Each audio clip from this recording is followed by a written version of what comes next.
क्या नाम है वैष्णव? क्या नाम है? रणविजय।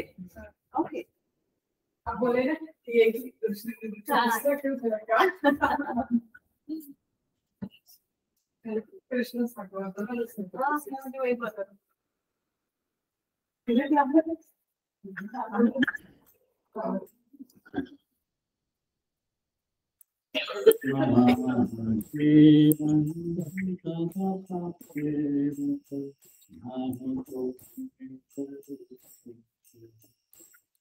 व्हाट्सएप पे सॉन्ग भेजा है, चेक कर सकते हैं।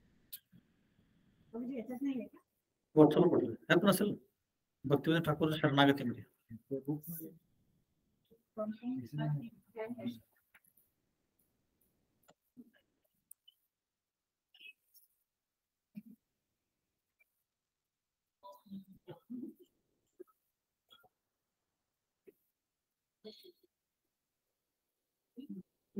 मिल गया सबको?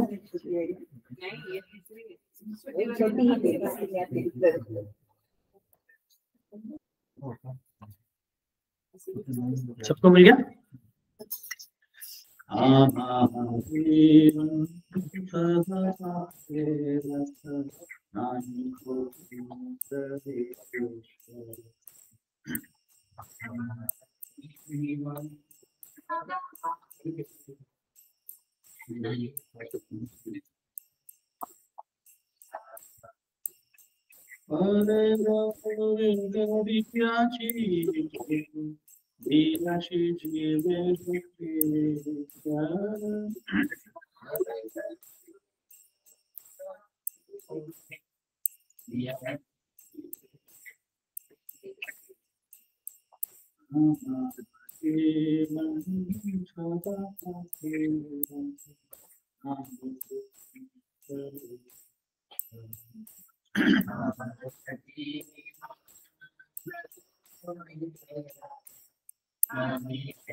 निद्रालस्य सुखार्थ विरत आकाश योगी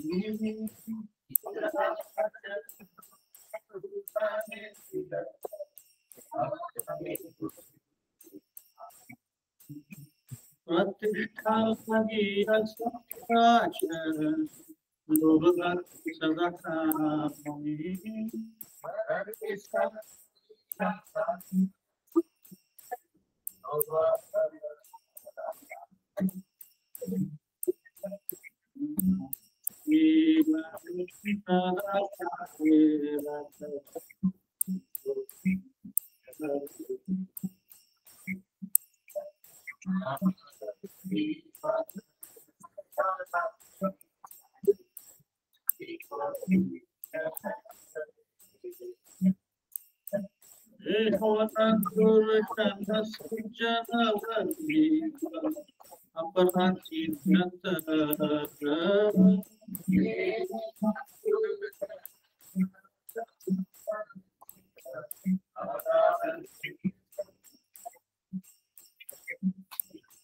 शुभ कार्य शून्य सदार्थम नाना दुखे रज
आगे जा सकते हैं। दो लोग ऐसे बैठ सकते हैं, मेरे को फिक्स करके बैठ सकते हैं, ऐसे क्यों बैठे हैं? आगे जाओ, आगे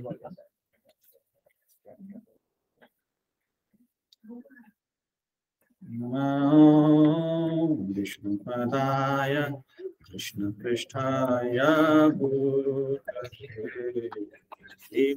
भक्ति वेदांत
नाम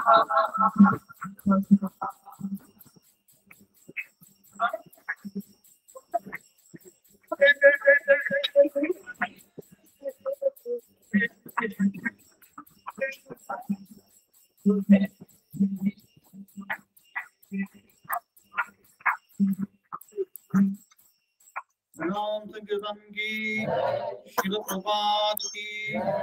ओम ज्ञानतिमिरन्दस्य ज्ञानाञ्जनशलाकया चक्षुरुन्मिलितं येन तस्मै श्रीगुरवे नमः।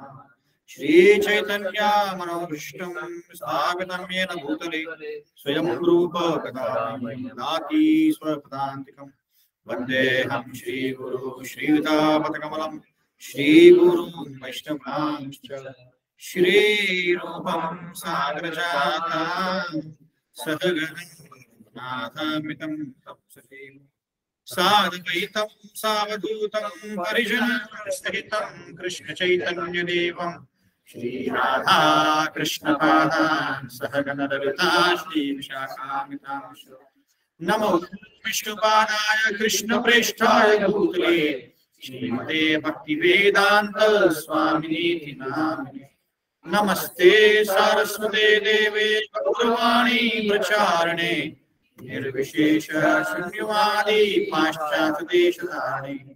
जय श्री कृष्ण चैतन्य प्रभु नित्यानंद श्री अद्वैत गदाधर शिवासादि गौर भक्तवृंद।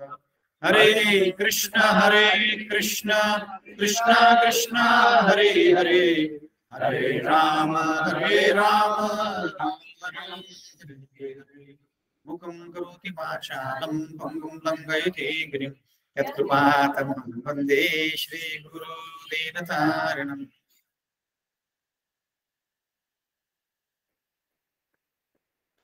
हरे कृष्णा। आप सबका स्वागत है इस रविवार की गुरु गीता कक्षा में। तो पहले बच्चे टीवी बंद कर सकते हैं, स्क्रीन बंद कर सकते हैं।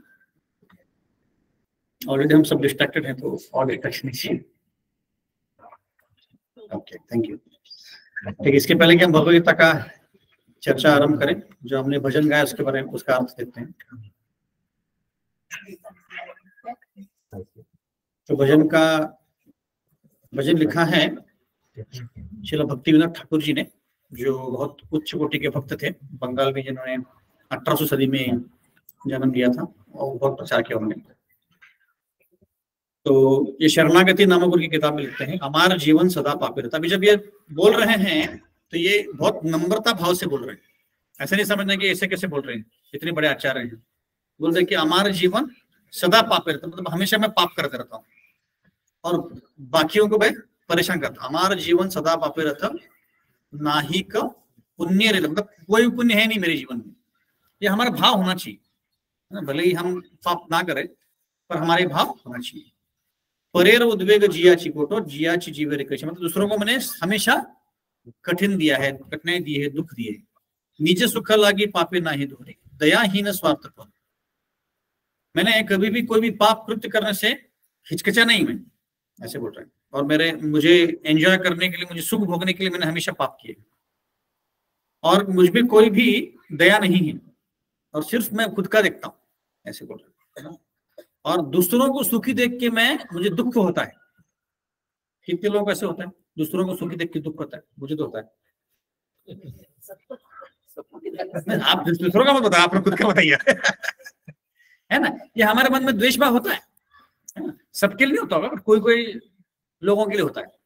जो हमसे अच्छा बर्ताव नहीं करते उनके लिए होता है, जो हमको हरि बोल नहीं बोलेंगे उनके लिए होता है। ना? तो ये भाव होता है, उसको ही द्वेष बोलते हैं। ये द्वेष है, इसीलिए हम इस दुनिया में। अगर द्वेष नहीं होता तो हम कब के वैकुंठ चले गए होते, भोलोक चले गए होते।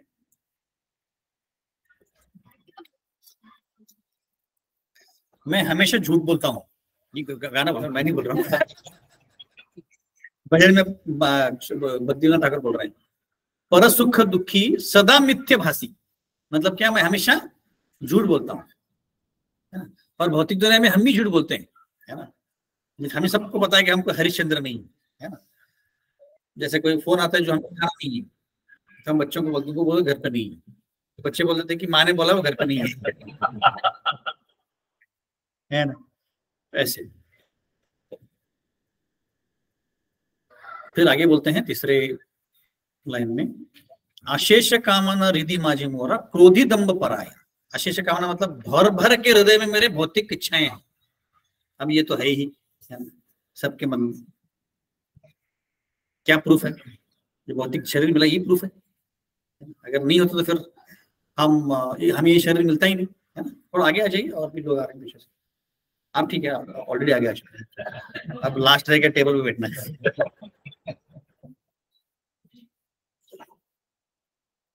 तो मेरे हृदय में क्या है? भर भर के भौतिक इच्छाएं हैं, और मैं क्या हूं? क्रोधी दंभ परायण। क्रोध है मुझ में, दंभ मतलब क्या? गर्व, करेक्ट, गर्व। दंभ मतलब गर्व। अगर मुझ में कुछ कोई चीज नहीं है फिर भी गर्व है, उसको दंभ बोलते हैं। और अगर मुझ में कोई चीज है और उसका गर्व है तो उसको गर्व बोलते हैं, प्राइड बोलते हैं ऐसे। क्रोधी दंभ परायण। फिर क्या बोल रहे हैं? मदमत्त सदा। मदमत्त मतलब बोल रहे कोई मदमत्त है, दारू पी के मदमत्त है, मतलब क्या होता है? मस्ती में, मस्ती बोलता ना, धुंध में। मदमत्त सदा विषय मोहिता हिंस गर्व विभूषण। वो बोल रहे हैं कि मुझे, अभी इंग्लिश में यहाँ पे लिखा है इंटॉक्सिकेटेड बाय वैनिटी। किसी के पास हिंदी वर्जन है उसमें? क्या लिखा है? पढ़िए आप। वस्तुतः मैं सदैव मिथ्या अहंकार से मदोन्मत्त। हाँ, मिथ्या अहंकार से हम लोग मदोन्मत्त होते हैं, है ना, कि मैं 10 लोगों को कंट्रोल करता हूँ ऑफिस में, घर पे मुझे कंट्रोल किया जाता है है ना। ये मदोन्मत्त अहंकार है, ये है ना, तो उसको अहंकार है। और क्या? और ये जो भौतिक दुनिया है, ये भौतिक दुनिया के चकाचौंध से मैं मोहित हो जाता हूँ। किसी किसी का नाम मोहित होता है, पता नहीं, किसी का नहीं है ना यहाँ मोहित होता है, मतलब वो व्यक्ति मोहित हो जाता है। सब लोग ही मोहित होता है एक्चुअली। जैसे मुझे याद है कि हम लोग जब 1999 में हम लोग यूएस चले गए थे, तो पहली बार में यूएस में सब गाड़ियां और बंगले, मतलब बंगले नहीं, बड़े बड़े अपार्टमेंट देख के हम लोग भी एकदम चकाचौंध हो गए थे। तो बहुत सी भौतिक दुनिया की चीजों से हम चकाचौंध हो जाते हैं। अरे कितनी अच्छी गाड़ी है, कितना अच्छा घर है, कितनी अच्छा ये है वो है। और क्या है? द्वेष और अहंकार मेरे आभूषण है, बोल रहे हैं। जैसे मैंने बोला, ये नम्रता भाव का एकदम क्या बोल रहे हैं? हाँ, मतलब बट ये जो लेखक लिख रहे हैं, मतलब भक्तिविनोद ठाकुर लिख रहे हैं, जो एकदम क्या बोलते हैं उसको, हाँ नम्रता के पराकाष्ठा है। मैं वही ढूंढ रहा था। 84 प्रभु नहीं, उसका कोई गम नहीं है माता जी एकदम उसका शी इज फीलिंग है। तो नम्रता की पराकाष्ठा है ना। ऐसा को कौन बोलता है? हमें से कोई बोल पाएगा? नहीं बोल पाए। पर इतने उच्च कोटि के भक्त फिर भी बोल रहे हैं। फिर क्या बोलते हैं आगे? निद्रालस्य हत सुखार्य विरत आकार्य उद्योगी। मतलब क्या? निद्रा आलस्य मुझ में भर भर के है। सुखार्य विरत मतलब क्या? मतलब आलसी हूं और हमेशा सोते रहता है। जैसे अगर आप देखेंगे तो कोई भी जीव कम से कम 8-9 घंटा सोता है रात, और दिन में आधा घंटा या 1 घंटा, तो 8-9 घंटा तो ऐसे ही निकल जाते हैं। उसका कितना हुआ? 1/3 हमारा जीवन, 1/3 जीवन ऐसे बर्बाद हो रहा है। अब बोले प्रभु जी सोना तो पड़ता है ना, बट वो बर्बाद हो रहा है टाइम, उसमें कुछ नहीं कर सकते हम। इंद्र भोग भी नहीं कर सकते, भक्ति भी नहीं कर सकते, तो वो टाइम वेस्ट हो रहा है। ये बोल रहे हैं कि मैं आलसी हूं, और खासकर बोलते हैं कि जो भक्ति में लोग आलसी होते हैं, भौतिक दुनिया में भी होते हैं, भौतिक चीजें करने के लिए आलसी होते हैं। जैसे आजकल कोई काम करने के लिए ना हानि बोलते हैं। जैसे कोई भी इंडस्ट्री में जाइए आप, तो काम करना मतलब किसी को नहीं करना, सिर्फ 9 बजे आना है, 6 बजे निकल जाना, बीच में टाइम पास करना, तो आलसी हो गए। और क्या कर रहा हूं मैं? और मैं सुखाय विरत आकार्य उद्योगी, मतलब सुख ढूंढने का मैं प्रयत्न कर रहा हूं। क्यों? क्या करने के लिए? पापी चीजें करने के लिए मैं एकदम आगे रहता हूं, ऐसे बोल। और दूसरों को फंसाने में मैं आगे हूं, और इसलिए मैं अपने लोभ से खुद को ही नष्ट कर रहा हूं, ऐसे बोल। एहो न दुर्जन सज्जन वर्जित अपराधी निरंतर। तो जो अच्छे लोग हैं, इनको, ऐसे लोगों को क्या करते हैं? धिक्कार करते हैं। ये अच्छे लोग उनके साथ नहीं आएंगे, है ना। तो अच्छे लोगों ने मुझे रिजेक्ट कर दिया है, ऐसे बोल रहे हैं। और ऐसा व्यक्ति हूं मैं जो जिसमें कोई अच्छे गुण नहीं है। फिर बोलते वार्धक्य को न उपाय भी ना ताते दिन अकिंचन। अभी क्या हो गया, बुढ़ापा आ गया है। तो बुढ़ापा आ गया है तो और कोई भी कुछ बचा नहीं है, क्योंकि भौतिक दुनिया ने क्या कर दिया है, नम्र बना दिया है। जैसे राधेश्याम प्रभु बोलते हैं कि if you don't become humble you be humbled. मतलब अगर नंबर नहीं बने, भौतिक दुनिया आपको नंबर बना दी, है ना। ऐसे तो ऐसे बोल रहे हैं। तो अभी ये अभी पढ़ने के बाद हमको लगता है प्रभु जी के ज्यादा ही हो गया थोड़ा, है ना। पर अगर जब हम जपा कर रहे हैं या जब हमारे जीवन में हमने ये भाव लाना चाहिए, हम ये नहीं बोल रहे कि सब कुछ जो बोल रहे हैं यही करना चाहिए, और ये नहीं बोल रहे कि पाप करना चाहिए, पर हमें समझना है कि जब हम भक्ति में आए थे और भक्ति में आने के पहले हम पाप ही कर रहे थे। प्रभु जी हमने तो कोई पाप नहीं किया। कितने को लगता है कि प्रभु जी हमने कोई पाप नहीं किया? हाथ ऊपर कीजिए। मैं तो नहीं कर रहा हूँ, सबने पाप किया। एक उदाहरण दीजिए। अब सारे प्राइवेट मैटर्स बाहर निकालने की जरूरत नहीं है। एक उदाहरण देता हूँ कि सबने रेस्टोरेंट में खाया, और मैं ऐसे अज्यूम करता हूँ कभी नहीं खाते हैं। तो ये पापी है। कैसे? भगवान को भोग नहीं लगाया, भगवान को भोग नहीं लगाया है। भगवान को भोग नहीं लगा तो पाप हो। ये घर पे भी खाया पर भगवान को भोग नहीं लगाया, क्या हो गया? पाप हो। तो ये एकदम सिंपल उदाहरण दिया मैंने। आपका अपना उदाहरण अपने पास रखिए कि सबको बताने की जरूरत नहीं है ना। तो ऐसे, है ना। तो इसका मतलब है कि हमने किए बहुत सारे। तो हमें नम्र भाव लाने के लिए ये भजन का जो भी भाव है उसको लाना है कि भाई मैंने भक्ति में आने के पहले बहुत सारे कांड किए हैं, बहुत सारी गलत चीजें की हैं, तो अभी नहीं करना है। तो इसीलिए किसी को देख के हमें नहीं लगना चाहिए देखो कितना पापी व्यक्ति, नहीं। पहले हमको आईने में देखना है कि मैं कैसे हूं, ताकि हम भक्ति में आगे बढ़ पाए। जितना हम नम्र बनेंगे उतना भक्ति में ज्यादा आगे बढ़ पाते हैं। जैसे कल काउंसलर मीटिंग में बता रहा था कि अगर अच्छा जपा करना है और जपा में टेस्ट चाहिए तो नम्र भाव पहले आना चाहिए। ये तो टेस्ट नहीं आएगा, कृष्ण भगवान टेस्ट नहीं देंगे। आप कितना भी भक्ति कर लो बट नम्र भाव नहीं, मैं मतलब ऐसे बोलेंगे तो भगवान बोलेंगे तू तो अपनी बेकार आ गई, मैं टेस्ट नहीं दूंगा तुम्हें। तो नम्र भाव होना बहुत जरूरी है। इसलिए रोज प्रार्थना करना चाहिए कि नम्र भाव पहले आए, है ना। तो राधानाथ महाराज बोलते हैं कि नम्र भाव कैसे आएगा, क्योंकि भौतिक दुनिया में आसपास देखते हैं कि ऐसे लोग भरे हैं जो हमारे को नंबर बना ही देते हैं। कितना भी हम कंट्रोल करने का प्रयत्न करें हमसे कंट्रोल नहीं होती। कितनी सारी चीजें होती है, रिलेशनशिप, ऑफिस में या सोसाइटी में, कहीं ना कहीं हमको लोग बुरा भला बोल के नंबर बना देते हैं, है ना। तो हमने ये समझना चाहिए कि हमें नंबर बनना चाहिए। कोई भी चीज हमारे प्लान के अनुसार नहीं चलती। ऐसे कितने लोगों के प्लान बनते हैं जो प्लान के अनुसार चलते हैं? नहीं चलते। कई सारे हमारे प्लान नहीं चलते अपने प्लान के अनुसार। कितना हम प्लान बनाते हैं, इसका मतलब ये कि हमारे कंट्रोल में चीज नहीं है ऐसे। ठीक है, चलिए कोई प्रश्न इसके ऊपर? लोग नंबर बना देंगे, नंबर बनाएंगे, उसमें तो हम लोग सीख जाएंगे और ज्यादा फ्लो आएगा। तो यही भक्ति का भाव है ना कि चिढ़ना नहीं है। क्योंकि कोई अगर आपको कुछ बोल रहा है, बुरा बोल रहा है या कुछ कर रहा है, तो क्या समझना चाहिए हमें? किसके कारण हो रहा है? उस व्यक्ति के कारण नहीं, किसके कारण हो रहा है? हमारे कर्मों के अनुसार हमने मान लेना चाहिए ठीक है ये मेरे ही ये है कर्म है, तो शांत रहना चाहिए। जितना क्रोधित होंगे, जितना हम गुस्सा दिखाएंगे, उतना वापस आएगा, वो रिएक्शन वापस आएगा। तो अगर हम चाहते हैं कि हमको कम रिएक्शन आए बाद में, तो हमने क्रोध नहीं करना चाहिए, उसको एक्सेप्ट कर लेना चाहिए। हमारी पत्नी, पति, बच्चे, अपने ऑफिस के कलीग्स जो भी हैं, जो भी हमसे बुरा बर्ताव कर रहे हैं, हमारे कर्म के अनुसार ही, क्योंकि सब कुछ भगवान अप्रूव करके भेजते हैं। जो भी कार्य हैं किसी के भी, भगवान अप्रूव करके भेजते हैं। तो अगर कोई बुरा कर रहा है आपसे, तो भगवान ने अप्रूव किया है, वो भगवान चाहते हैं कि हम उसके थ्रू जाएं ऐसे। उसमें वो तो आगे वाले का कर्म बन जाएगा। उसको बने तो ना, आप क्यों आप गुस्सा करके? हाँ, उसको भगवान ने बांध के भेजा है, तो कर्म का बंधन कैसा होगा? भगवान ने भेजा तो वो हर एक को चॉइस दिया गया ना। जैसे आप अभी, हाँ, जैसे आप कहीं जा रहे हो और पीछे से आपको कोई ठोक देता है ना, तो आपके पास अभी कई सारे चॉइसेस हैं। आप उठ के उसको नीचे उतर जाओ, उसको तमाचा दो, वो पहला चॉइस है। तो उससे क्या होगा? आपको भी मिलेगा, प्रसाद मिलेगा आपको, है ना। तो दोनों ही फंस जाओगे कर्म बंधन में। दूसरा चॉइस है कि नीचे उतर के उसको गाली देना चालू कर दो, तो आपको क्या मिलेगा? गाली मिलेगा, तो आप दोनों वापस फंस गए। तीसरा ऑप्शन है कि उतर के प्यार से बोलो कि भाई तुम्हारा इंश्योरेंस पेपर निकालो, हम इंश्योरेंस क्लेम करते हैं।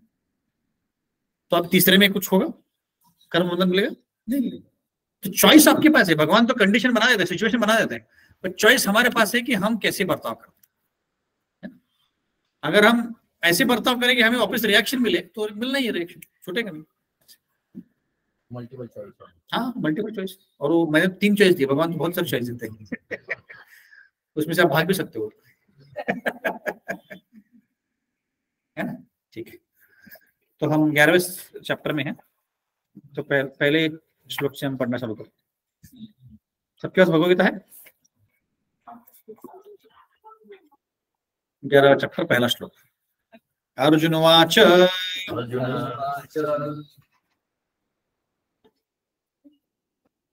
आगे आ जाओ, कोई खाने नहीं वाले यहाँ पे, सब वेजिटेरियन है, स्ट्रिक्ट वेजिटेरियन।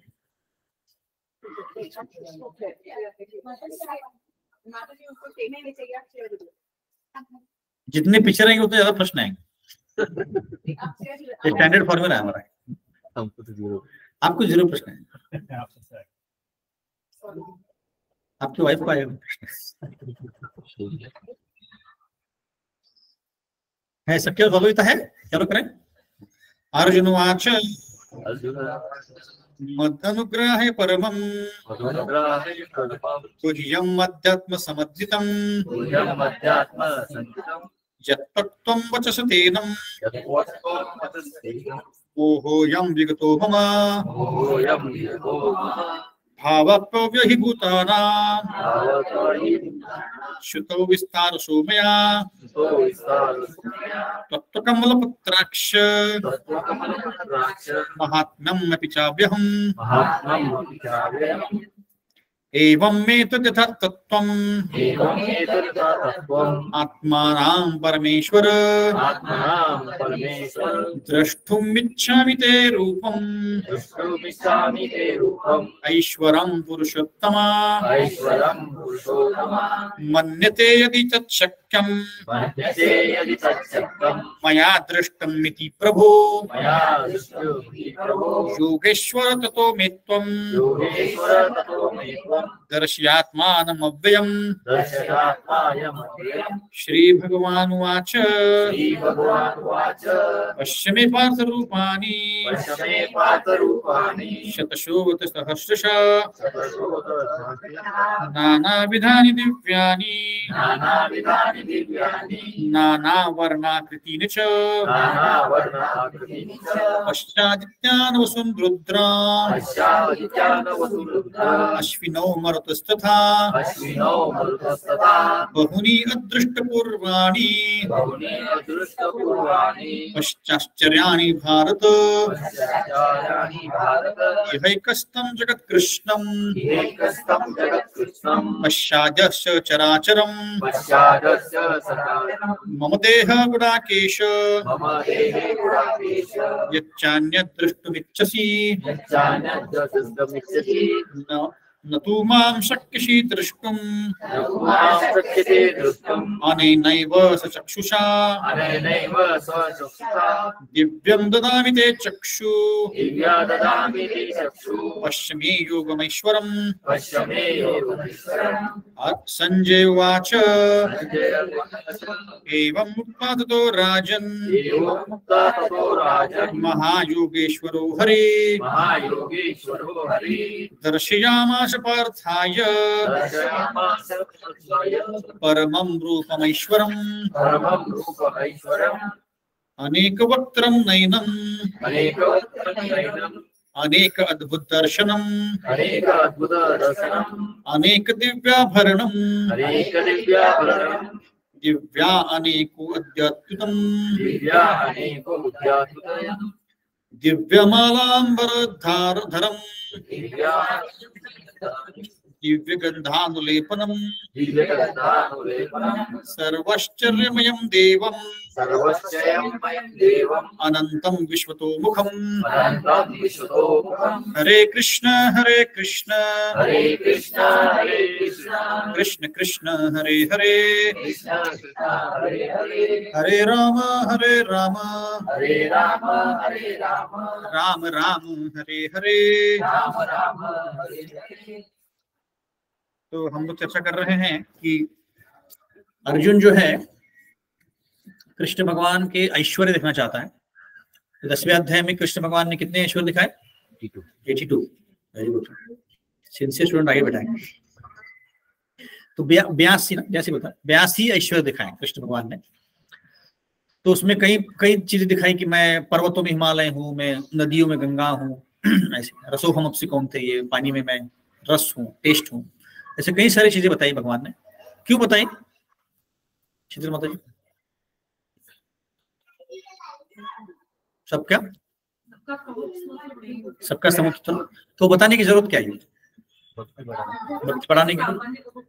हाँ, जो सामान्य लोग सबको सब लोग भगवान को नहीं देख सकते। तो अगर भगवान को देखना है तो भगवान की ऊर्जाओं में देखना पड़ेगा, शक्तियों में देखना पड़ेगा, है ना। तो आज थोड़ा हम शक्ति तत्व के बारे में चर्चा कर रहे हैं। शक्ति तत्व मतलब जो हम नवरात्र बनाते हैं तो क्यों बनाते हैं, उसके बारे में चर्चा करने वाले।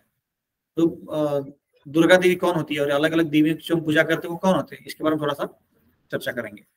तो शक्ति जो होता है तो अलग अलग ऊर्जाएं हैं, अलग अलग ऐश्वर्य है भगवान के। तो सामान्य व्यक्ति को अगर देखना है भगवान को तो इन ऊर्जाओं में देख सकता है। ये सारे पर्वतों में हिमालय है जैसे मैंने बताया, है ना। तो ऐसी चीजों में भगवान को वो देख सकता है। इसीलिए भगवान बता रहे हैं ताकि सामान्य लोग उसको देख पाए और वो कृष्ण भक्ति कर सके। क्योंकि कृष्ण भक्ति कर रहे हैं तो कृष्ण को जानना पड़ेगा, और कृष्ण को जानना है तो उनके ऐश्वर्य जानना पड़ेगा। जैसे कोई अगर नया व्यक्ति यहाँ पे आके बैठ गया और हाँ, और अगर वो व्यक्ति कौन है पता नहीं हमको, है ना, तो हम उसकी तरफ ध्यान भी नहीं देंगे। और अगर हमें पता चले कि वो माइक्रोसॉफ्ट का ओनर है, कौन है माइक्रोसॉफ्ट? बिल गेट्स, है ना, बहुत बड़ा व्यक्ति है, तो फिर हो सकता है कि हम उसके साथ बात करें, उसको आवाभगत करें, कुछ तो करें।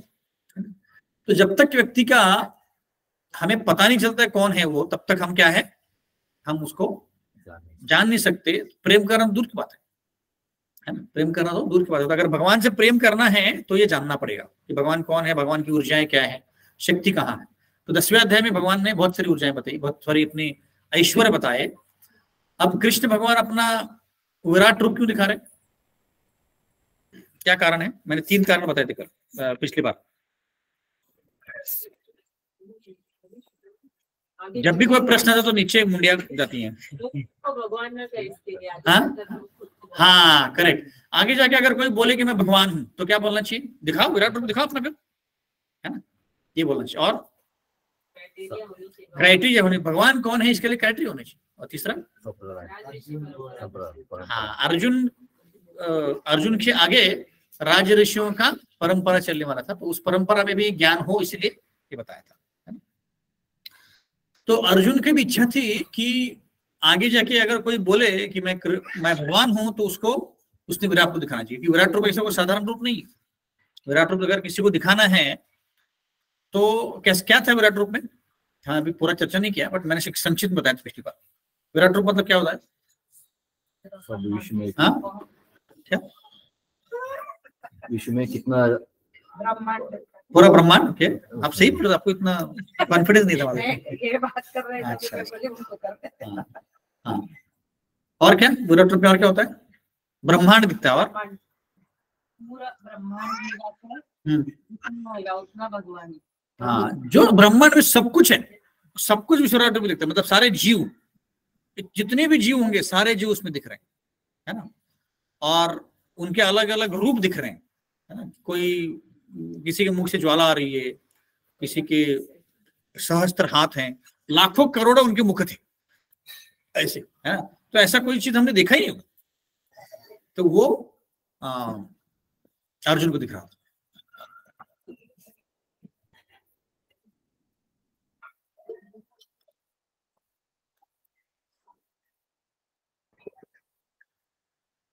तो ये विराट रूप का भी वर्णन होने वाला है। 3-4 श्लोकों के बाद कृष्ण भगवान अपने विराट रूप को वर्णन देने वाले हैं। और कृष्ण अर्जुन जो है एकदम हक्के बक्के रहने वाला है। जैसे मैंने बताया था कि बहुत सारे 11 रसों का आदान प्रदान होने वाला है ना। अर्जुन जो है मूल स्वरूप में कौन सा रस में उनका आदान प्रदान होता है कृष्ण के साथ? साख्य रस में। और कई सारे रसों का भी आदान प्रदान होने वाला जो हम देखने वाले हैं। तो ये हमने चर्चा किया था।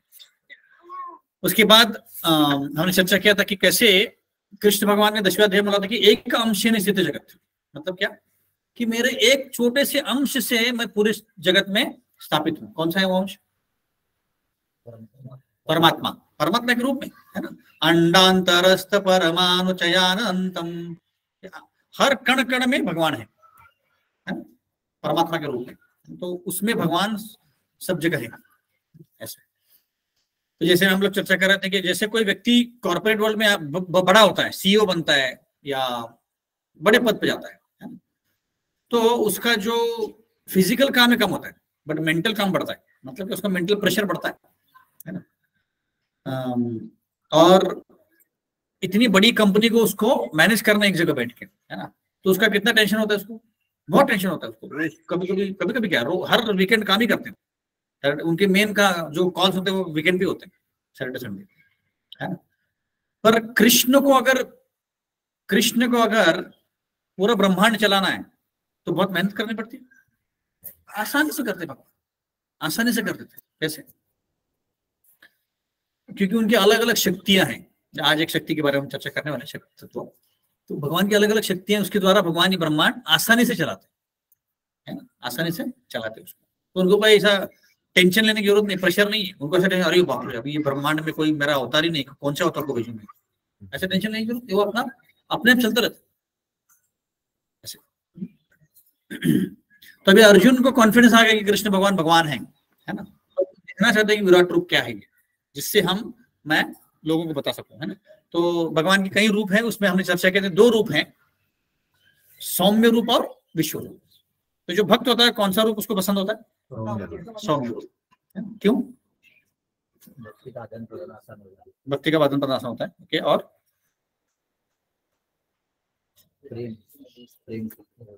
प्रेम कर सकते हैं, और करुणामय है। ये जो विराट रूप है ये क्या है? ये सत्य है कि झूठ है? सत्य है। तो भक्त हमेशा उसको देख सकता है, तो फिर कैसे सत्य है?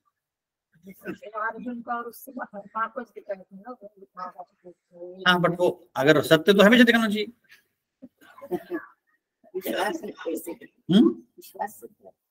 विश्वास से दिख सकता है। तो जो विराट रूप है एकदम भयावह रूप है, है ना।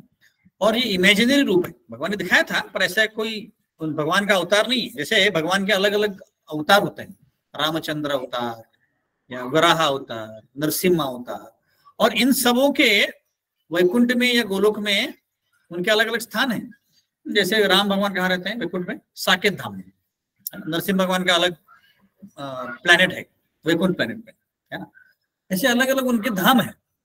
थोड़ा आगे आइए, पद्मजा माता जी, आपके इधर से आगे आइए। पद्मजा माता जी बोलते कि मुझे पीछे रहो, आगे प्रश्न पूछते ही आप।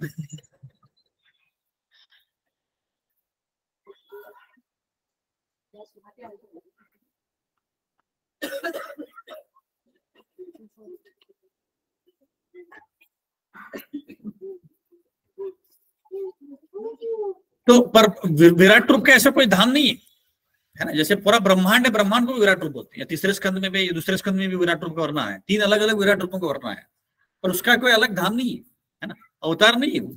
पर भगवान ने उनको विराट रूप दिखाया, मतलब क्या पूरा ब्रह्मांड ही भगवान है, सारे जीव ही भगवान है एक तरह से, है ना। या सारे जीवों में भगवान है, ये भगवान दिखाना चाहते हैं ऐसे। इसलिए जो भक्त होता है वो उसको सौम्य रूप अच्छा लगता है। तो सब कुछ जब विराट रूप दिखा के हो गया, तो फिर अर्जुन ने बोला बाबा ये बस हो गया, मुझे सौम्य रूप दिखाओ। तो भगवान ने पहले 4 हाथों वाला रूप दिखाया, चतुर्भुज, और उसके बाद फिर 2 हाथों का रूप दिखाया ऐसे, है ना। और क्या चर्चा किया था हमने? मैं ये बोले जा रहा हूँ, इतना ही चर्चा किया था। 1.5 घंटे तक हम बलबल कर रहे थे।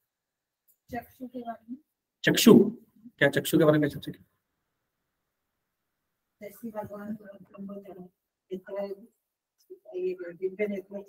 हाँ, वो आगे हमने आएगा कि भगवान ने अर्जुन को दिव्य नेत्र प्रदान किए, उसके बिना तो वो देख ही नहीं पाते, वो दिखा चर्चा किया था। उसके बाद हमने ये एक मुख्य पॉइंट चर्चा किया था कि कई लोग जो है कृष्ण को सामान्य व्यक्ति मानते हैं, है ना।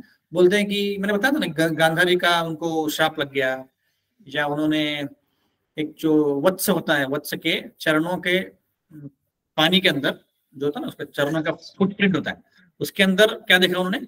चंद्रमा को देखा। तो इसलिए उनके ऊपर इल्जाम लगाया गया कि आपने चोरी किया है ना। तो ये भौतिक दुनिया के नियम नहीं है जो भगवान को अप्लाई होते हैं, है ना। भगवान जो है उनके ऊपर ये नियम लागू नहीं होते। भगवान को कोई श्राप नहीं दे सकता और उनको कोई कुछ भी नहीं कर सकता, है ना। भगवान एकदम स्वतंत्र है, स्वराट है, अभिज्ञ स्वराट बोलते हैं, है ना। तो ये उनके लिए लागू नहीं है। तो ये कारण है दिखाने के लिए कि भगवान का विश्व रूप जो है, क्योंकि देखिए जब भी कोई व्यक्ति भगवान को मानना चाहता है तो कोई साधारण व्यक्ति को मानेगा वो भगवान? उसको ऐसी कोई चीज दिखनी है जो साधारण व्यक्ति में है नहीं। ऐसी कौन सी चीज है जो साधारण व्यक्ति में नहीं होती? जैसे ऐश्वर्य है, हाँ विराट टॉपिक हो गया, ऐश्वर्य है, पर्वत उठाना, या शक्ति है, या बुद्धि है, या ज्ञान है, ये चीजें सामान्य व्यक्ति में नहीं होती। तो वे उसमें भगवान को देखना है, भगवान में देखना है, तभी वो उसको भगवान मानेगा, है ना। तो भगवान जब विराट रूप दिखाते हैं तो फिर सब बोलते हैं हाँ ये भगवान ऐसे, है ना। तब तक वो नहीं दिखाएगा, तो तब तक वो नहीं मानेगा ऐसे। ठीक है, और क्या चर्चा क्या था? भगवान के परमिशन के बिना कुछ नहीं हो सकता। ठीक है, ये चर्चा क्या था। और एक मैंने कथा बताई थी पूरी वाली, पूरी मतलब खाने वाली पूरी, जगन्नाथपुरी। 56 हाँ, एक करेक्ट सोनार वेश में उनका कपड़े पहनाते हैं। राजा जो है सोनार वेश में पहनाते हैं, और जो ब्राह्मण होता है वो उसको सिंपल वृंदावन वेश में पहनाता है उसको। तो फिर आगे क्या होता है? राजा देखता है कि ब्राह्मण ने उनका साधारण वेश, हाँ, उनके कपड़े निकाल के सादे वेश पहना, तो वो बोलता है कृष्ण ने पहना है। तो फिर ब्राह्मण आता है, फिर उनमें डिबेट होता है कि नहीं वृंदावन में तो कृष्ण भगवान ऐसे रहते हैं, फिर ये बोलते हैं कि द्वारका में तो ऐसे रहते हैं। तो उनमें काफी चर्चा होती है। फिर फाइनली क्या होता है, एक ऋषि उनको लेके जाता है, आप लोगों को याद ही नहीं है? तो ऋषि लेके जाता है और फिर उसके बाद दर्शन भगवान देते हो, शॉर्ट में बता रहा हूँ। ठीक है, तो ये हम यहाँ पे हमने चर्चा किया था कि जगन्नाथपुरी का राजा भी भगवान को वेश पहनाता है और वो भी मानता है ऐसे। भगवान को दोनों ही वेश से खुश रहते हैं। हाँ, भगवान दोनों ही वेश में खुश होते हैं, वृंदावन वेश में भी खुश होते हैं और द्वारका वेश में भी खुश होते हैं ऐसे, है ना। फिर उसके बाद हमने चर्चा की थी कि कृष्ण भगवान जब गिरी गोवर्धन लीला हुई थी तो उसके बाद सारे देवी देवता आए थे उनकी पूजा करने के लिए। तो ब्रह्मा जी से लेके सारे देवी देवता आए, उनकी पूजा करने लगे। और जब वो पूजा करके चले गए तो उसी सामग्री से गोप लोग वहां पे पूजा कर रहे थे। तो कृष्ण को कौन सा वाला अच्छा लगा, देवी देवता ने पूजा करने वाला कि ये वाला गोपों का? क्यों? हाँ, शुद्ध भाव है। देवी देवता के शुद्ध भाव नहीं कई बार नहीं होते। तो वैसे ही जैसे कोई जैसे हमें कोई अपने निक नेम से टोपन नाव से बुलाता है तो हमें अच्छा लगता है। जैसे कोई कूल का मिला, जैसे माता जी को, माता जी सो गई बट माता जी पिछली बार बताया थी उनके 50 साल पहले के फ्रेंड्स ने उनको व्हाट्सएप ग्रुप में डाला, तो सब लोग एकदम बोल रहे थे कि अरे मिलते हैं हम लोग ऐसे हो रहे हैं ना। ये चर्चा हुई ना? नहीं, आपने बोला ना कि व्हाट्सएप ग्रुप में किसी ने डाला आपको, आपके स्कूल के फ्रेंड्स। अच्छा, घर पे आए थे? तो घर पे आए थे तो आपको अच्छा लगा ना? आपके बचपन के नाम से आपको पुकारा होगा, मत बताइए बेटा।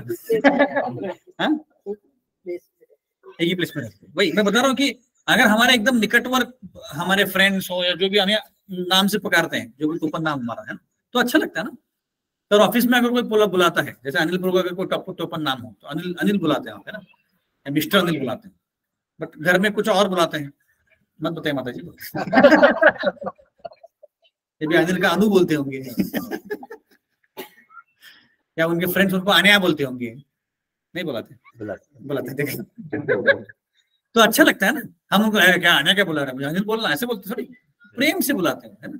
ऐसे जैसे इंडिया में एक फ्रेंड्स, मतलब ये माताओं में ज्यादा नहीं होगा बट प्रभु जी में ज्यादा होता है। जब भी एकदम निकटवर्ग फ्रेंड मिले, है ना, तो वो जितना गाली देगा उतना ज्यादा क्लोज होता है, ऐसे बोलते हैं। नहीं, हाँ बोल रहे है ना, ऐसे मतलब एक, अब सब जगह नहीं होगा बट जो कई बार ऐसे होता है। तो वैसे डांट के बुलाते हैं हमको, क्या बहुत दिनों से बुलाने, तो वो वाला भाव अच्छा लगता है ना, जैसे ऑफिशियल भाव से अच्छा लगता है। तो वैसे ही कृष्ण को जब उनके निकटवर्ग जो उनके पार्षद होते हैं वो बुलाते हैं, जैसे गोपियां उनको बोलती है नाच, कान्हा नाच, ऐसे बोलते हैं, तो उनको अच्छा लगता है, नाचते। अगर हम बोलेंगे तो हमको नचाएंगे है ना, तो उनको वो भाव अच्छा लगता है। जैसे पुराण गुरु कल कथा बता रहे थे गौरीदास पंडित का। तो वो लाठी लेके गौरीदास पंडित गौर नदी पीछे लाठी लेके घूमते, और वो गौरीदास पंडित को देख के गौर नेता वहां से भाग जाते है। तो ये भाव है उनका, कितना अच्छा भाव है, तो अच्छा लगता है ऐसे। एक बार और एक ऐसी कथा घटित हुई थी कि सनातन गोस्वामी के कहीं गए थे, तो एक माता ने क्या किया कि गौर नेता को प्रसाद चढ़ाया, भोग चढ़ाया, और फिर लाठी लेके बैठ गए। बोले लाठी लेके क्यों बैठे हो? ये कभी कभी खाते नहीं तो मेरे को डांटती हूँ मैं। ये अपना भाव नहीं है, ऐसे नहीं डांटना चाहिए, तो आप बंद करो ऐसे डांट करना। तो फिर उसने दूसरे दिन से बंद कर दिया। तो फिर वही गौर नेताएं सनातन गोस्वामी के सपने में आए, बोले कि तुमने ऐसा क्यों किया, मुझे वो डांटती तो अच्छा लगता था, है ना। तो ये भाव है भक्तों का, तो हमने भी ऐसा नहीं करना चाहिए कि हम डांट के बैठे, हमारा वो भाव नहीं है ना। पर कृष्ण भगवान को ये ज्यादा अच्छा लगता है भाव। ठीक है, तो यहां तक हमने चर्चा किया था। फिर अभी श्लोक नंबर 2 में हम देख सकते हैं कि भगवान को एक शब्द से पुकारा गया है, कमल पत्राक्ष। कमल पत्राक्ष मतलब हिंदी में पढ़िए क्या लिखा है, कमल नयनों वाले, है ना। जैसे कमल एक ऐसा फूल है जो सबसे सुंदर होता है। जैसे इस अपार्टमेंट का नाम क्या है, ब्लू लोटस। ब्लू लोटस, ये कितना कोइंसिडेंस है। तो एक्चुअली कमल के जो पंखुड़ियां होती हैं उससे भगवान कृष्ण के अलग अलग अंगों से उसकी तुलना की गई। जैसे उनके आंख भी कमल के पंखुड़ी जैसे दिखते हैं। और कौन से भाग है, चरण हैं, और 2 हो गए, 6 चीजें ऐसी, हस्त, हाथ, और 3 हो गए, दांत, नाभि, करेक्ट, नाभि। नमो पंकज नाभाय, नमो पंकज मालिनी, नमो पंकज नेत्राय, नमस्ते पंकजाग्रे। और उनका मुखड़ा भी, उनका मुख कमल 5 हो गया। और छठा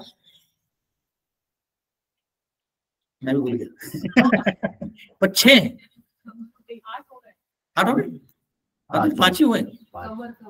कमर, नाभि, आंखें, हस्त कमल, चरण कमल,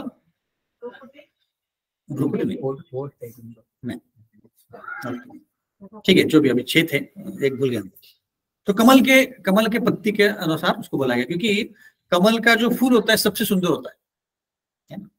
और जैसे कभी कभी भगवान के चेहरे को चंद्रमा से भी कंपेयर किया गया, क्योंकि चंद्रमा को सबसे सुंदर बोला जाता है ना। अब उसमें भी क्या है, दाग है, पर भगवान के चेहरे में दाग नहीं है। पर अभी उससे सुंदर और कुछ मिलेगा ही नहीं, है ना। अब चंद्रमा से और सुंदर कोई मिलेगा नहीं चीज, इसीलिए ऐसे बोला गया। एक्चुअली भगवान का जो चेहरा है और भगवान के जो अंग है वो कमल से भी बहुत सुंदर है, बट कमल से ज्यादा सुंदर इस दुनिया में कोई चीज मिलेगा नहीं, इसलिए उसके साथ कंपेयर किया। जैसे हम लोग श्लोक बोलते हैं ना, बरहापीडं नटवर वपुकर्णयो कर्णिकारं विप्रतपास कनककपिशं वैजयन्तीं च मालां रन्ध्रामेनु सुदरसूदया पूरयं गोपवृन्दे वृन्दारण्यं सपदरमणं प्रविशागीतकीर्ते। ये गोपियां बोल रही हैं, कृष्ण भगवान का वर्णन कर रही है। बरहापीडं नटवर के रूप में खड़े हैं, और उन्हें मोर पंख पहना हुआ है, ऐसे बहुत कुछ बोल रही है। तो यहाँ पे ऐसे बोला गया।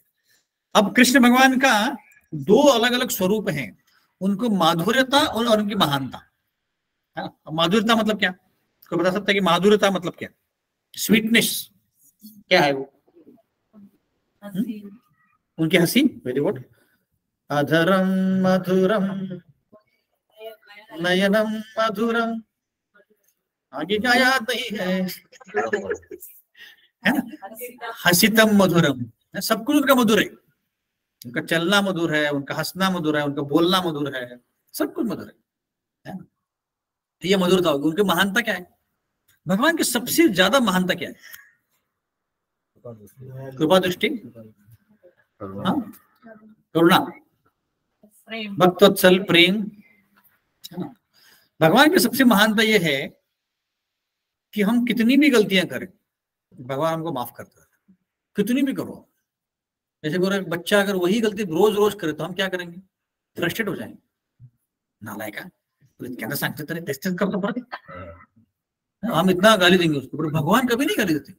जैसे कोई जीपीएस होता है अपने मोबाइल में, जब हम ड्राइव करने जाते हैं तो हम गलत टर्न भी ले तो क्या बोलता है, ठीक है यू टर्न, गाली देती। वो जो माता जी है उसको गाली देती, उसको नहीं सिखाया अब तक अब एआई आ गया तो वो भी हो सकता है सिखा देगा उनको। अगर 2 से ज्यादा गलत कर ले तो उसको डाली देंगे, इडियट लायक नहीं है ना। बट वो जीपीएस का भी गाली नहीं देता या कुछ उल्टा नहीं बोलेगा। वैसे भगवान हम कितनी भी गलतियां करें, इसका मतलब ये नहीं कि हम गलतियां करते रहें, पर भगवान कभी हमको छोड़ेंगे नहीं, है ना। ये सबसे महानता है उनकी, है ना। और हमारी गलतियों का, और दूसरी चीज, दूसरी महानता क्या है, हम कितने भी नालायक हों, अगर हम भक्ति करने लगेंगे तो भगवान हमको एक्सेप्ट करे। इसका मतलब ओसामा बिन लादेन अभी जिंदा नहीं है, पर अगर रहता और वो भक्ति करता फिर भी भगवान उसको एक्सेप्ट करे। दाऊद इब्राहिम उसको एक्सेप्ट कर ले, है ना। कितना भी व्यक्ति नालायक हो उसको एक्सेप्ट कर ले भगवान। ये उनकी महानता है ना। ये चीज हम अपने जीवन में नहीं कर सकते। हमारे को अगर कोई बोल भी दे गलत से, तो जैसे कोई होता है नास्तिक होता है व्यक्ति, पर भगवान उससे भी प्रेम करते कि नहीं करते? करते। हाँ, अगर कोई व्यक्ति नास्तिक हो फिर भी उससे भगवान प्रेम करता है। जैसे अब रिसेंटली हमारे एक डिवोटी हैं, उनकी लड़की 2-3 साल पहले एक क्रिश्चियन के साथ भाग गई, क्रिश्चियन लड़के के साथ भाग गई, है ना। तो वो कोई मुझे बता रहा था कि प्रभु जी ने उसके साथ बात ही करना बंद कर दिया। अभी तक बात नहीं की 3 साल से, है ना। भगवान ऐसा करते हैं हमसे? भगवान नहीं करते ऐसे। भगवान बात करते हैं, भगवान सब कुछ करते हैं, है ना। भगवान सब कुछ देते हैं। अगर ऐसा होता तो फिर जो नास्तिक लोग जिंदा ही नहीं रहते, मर जाते, है ना। तो ये सबसे महान भगवान की महानता है यहाँ पे ऐसा लिखा है। तो अर्जुन क्या बोल रहे हैं कि मैंने आपसे अब सब कुछ सुना है ना, और जो भी आपके सारे गुण है मैंने समझ लिए। ठीक है, अब तीसरे श्लोक में आते हैं। तीसरे श्लोक में भगवान क्या बोल रहे हैं, यहाँ पे रूप ऐश्वरम का वर्णन आया है। एवं मेतद यथा तत्वम आत्मानं परमेश्वरम द्रष्टुम इच्छामि ते रूपम ऐश्वरम पुरुषोत्तम। क्या बोल रहे हैं, मैंने आपके सारे जो आपका स्थिति है सब कुछ देख लिया है ना, और आपने सब सारे ऐश्वर्य मुझे बताए हैं, है ना। पर आप इस पूरे सृष्टि में कैसे चरचर में गए हो ये मुझे देखना है।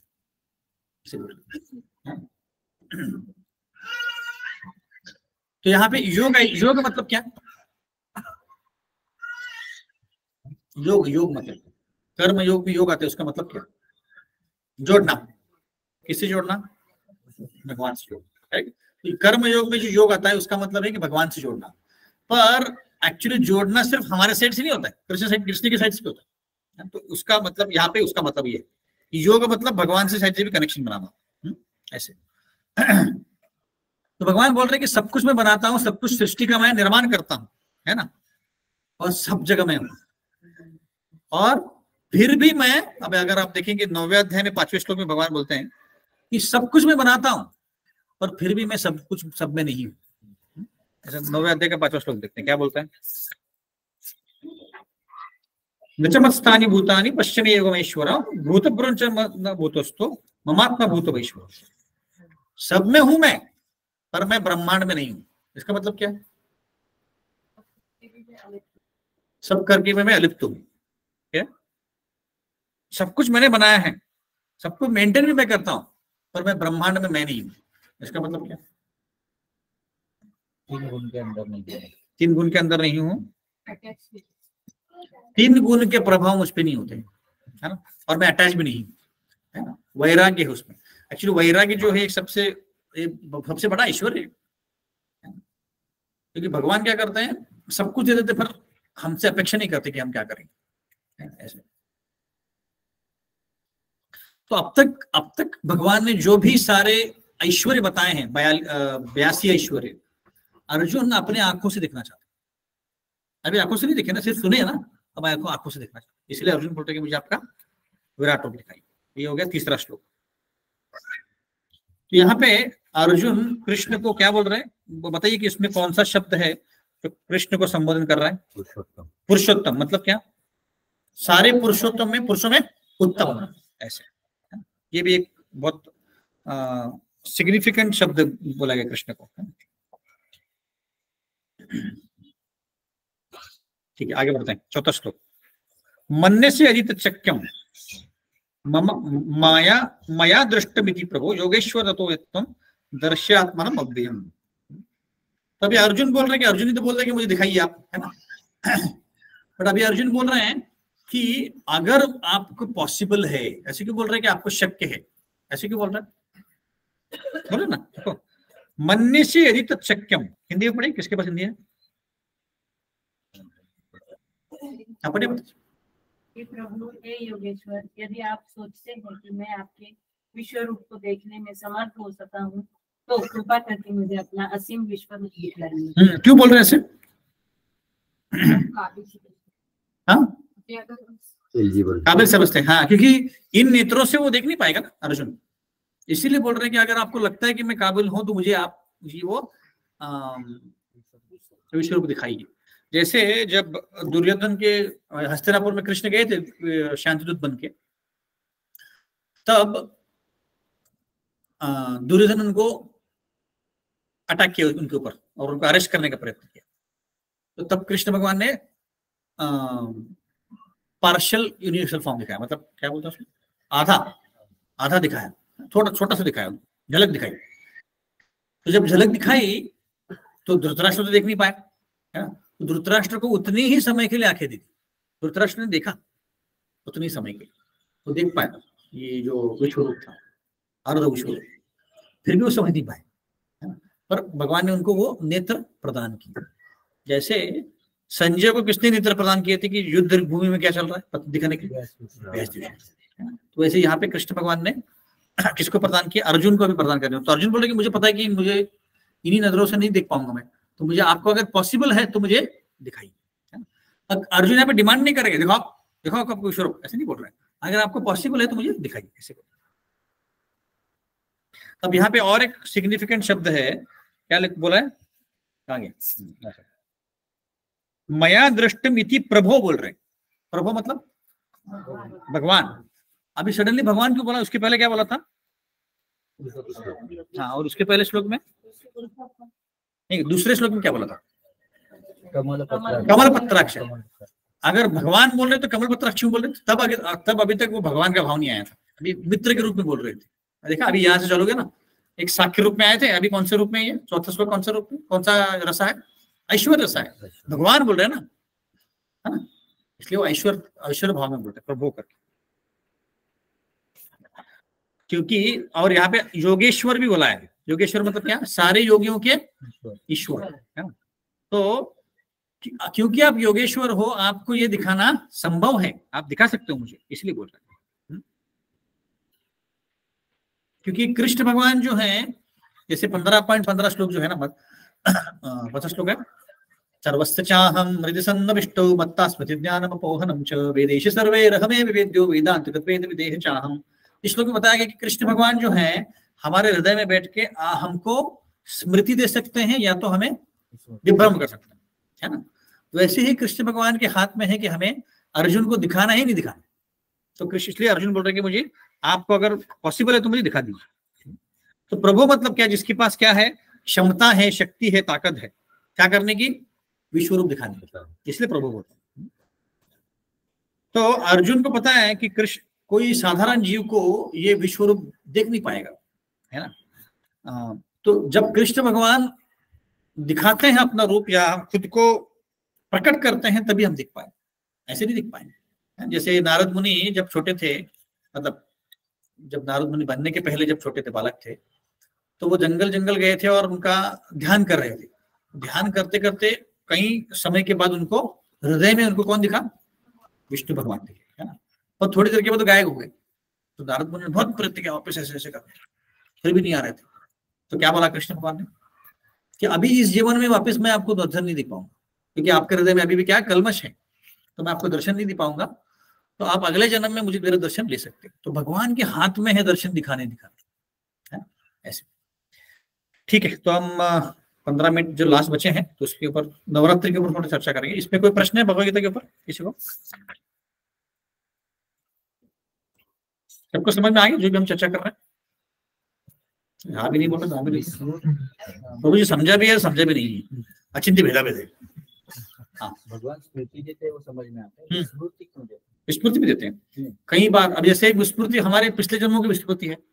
क्यों स्मृति है? क्योंकि अगर स्मृति होती तो हो सकता है कि अनिल प्रभु ने आपको फोन कर दिया हो पिछले जन्म, ये जन्म में भी स्मृति नहीं देंगे। उदाहरण के तौर पे आपके साथ अगर कुछ घटना घटित हुई है ना, जो अच्छी नहीं है 10 साल पहले, आपको अभी भी उतनी फ्रेश रूप में याद होती तो आप यहाँ पे बैठे होते नहीं, हम रोते होते ऐसे, है ना? तो इसीलिए। और कोई प्रश्न किसी को? अनलेस आपका प्रश्न स्मृति हो गया आपको। ठीक है, तो थोड़ा सा नवरात्र के बारे में चर्चा करते हैं। तो हम नवरात्रि किसको बोलते हैं कि हम जो देवी की आराधना करते हैं उसको बोलते हैं, इसलिए नवरात्रि बोलते हैं, क्योंकि 9 दिन हम आराधना करते हैं। तो कौन सी देवी की आराधना करते हैं हम? नौ दुर्गा। नौ दुर्गा मतलब 9 प्रकार की अवतार किसके? दुर्गा माता के, शक्ति की, है ना? तो जैसे महाराष्ट्र में ये मंत्र या जो भी बोल सकते हैं आप उसको, ये बहुत फेमस है, जय भवानी जय शिवाजी। ये भवानी कौन है? दुर्गा माता है, दुर्गा माता ही है। तो एक्चुअली आप अगर देखेंगे तो हर राज्य में, कोई भी राज्य में जाएंगे खासकर इंडिया में, तो शक्ति जो है, शक्ति मतलब क्या, जैसे शक्तिमान होता है और शक्ति भी होती है ना? तो शक्तिमान मतलब कौन? पुरुष, और शक्ति मतलब स्त्री। तो हर शक्ति का पूजा की जाती है। जैसे हम कृष्ण भगवान की जब पूजा करते हैं तो अकेले कृष्ण भगवान की नहीं करते, राधा कृष्ण बोलते हैं। जब लक्ष्मी नारायण के करते कैसे करते हैं? लक्ष्मी नारायण बोलते हैं। पहले लक्ष्मी का नाम आता है या राधा का नाम पहले आता है। वैसे ही राम सीता को बोलते कैसे बोलते हैं? सीताराम, सीता का पहले नाम आता है। इसका मतलब क्या है कि शक्ति बहुत महत्वपूर्ण है ना? सिर्फ अगर हम शक्तिमान की भक्ति करेंगे, जैसे वैष्णव ट्रेडिशन में भी तो हरे कृष्णा हम जब बोल रहे हैं तो हरे किसका नाम है? राधा रानी का नाम है ना? तो जब तक राधा रानी नहीं खुश होगी तब तक हमें कृष्ण मिलेगी ही नहीं। इनफैक्ट राधा रानी ज्यादा जल्दी खुश हो सकती है कृष्ण से, है ना? तो क्योंकि जो स्त्री होती है या जो स्त्री शक्ति होती है वो स्वभाव से कैसी होती है? मृदु होती है, सॉफ्ट होती है, वो ज्यादा जल्दी प्रसन्न हो सकती है, इसीलिए। तो अब अगर देखेंगे तो कृष्ण भगवान का जब जन्म हुआ, वो कहाँ जन्म हुआ? मथुरा में, जेल में, है ना? तो वसुदेव उनको लेके गए कहाँ? वृंदावन लेके गए। तो जब वृंदावन लेके गए तो वहां से किसी को लेके आए? किसको लेके आए? योगमाया। योगमाया को लेके आए और देवकी के पास दे दिया। जब कंस आए देखने के लिए कि 8वां पुत्र कौन है, तो उन्होंने देखा कि लड़की है। देवकी और वसुदेव ने बोला कि लड़की है ना? तो कंस को पता नहीं क्या गड़बड़ हो गया, तो उसको एक क्षण लगा कि लड़की है तो क्या कर सकती है, पर उनको लगा कुछ तो छल कर रहे हैं देवी देवता, इसलिए उसने उठाया और उसको पटकने का प्रयत्न किया। क्या हुआ? उड़ गई, है ना? तो वो हाथ से निकल गई और उसने क्या बोला कंस को?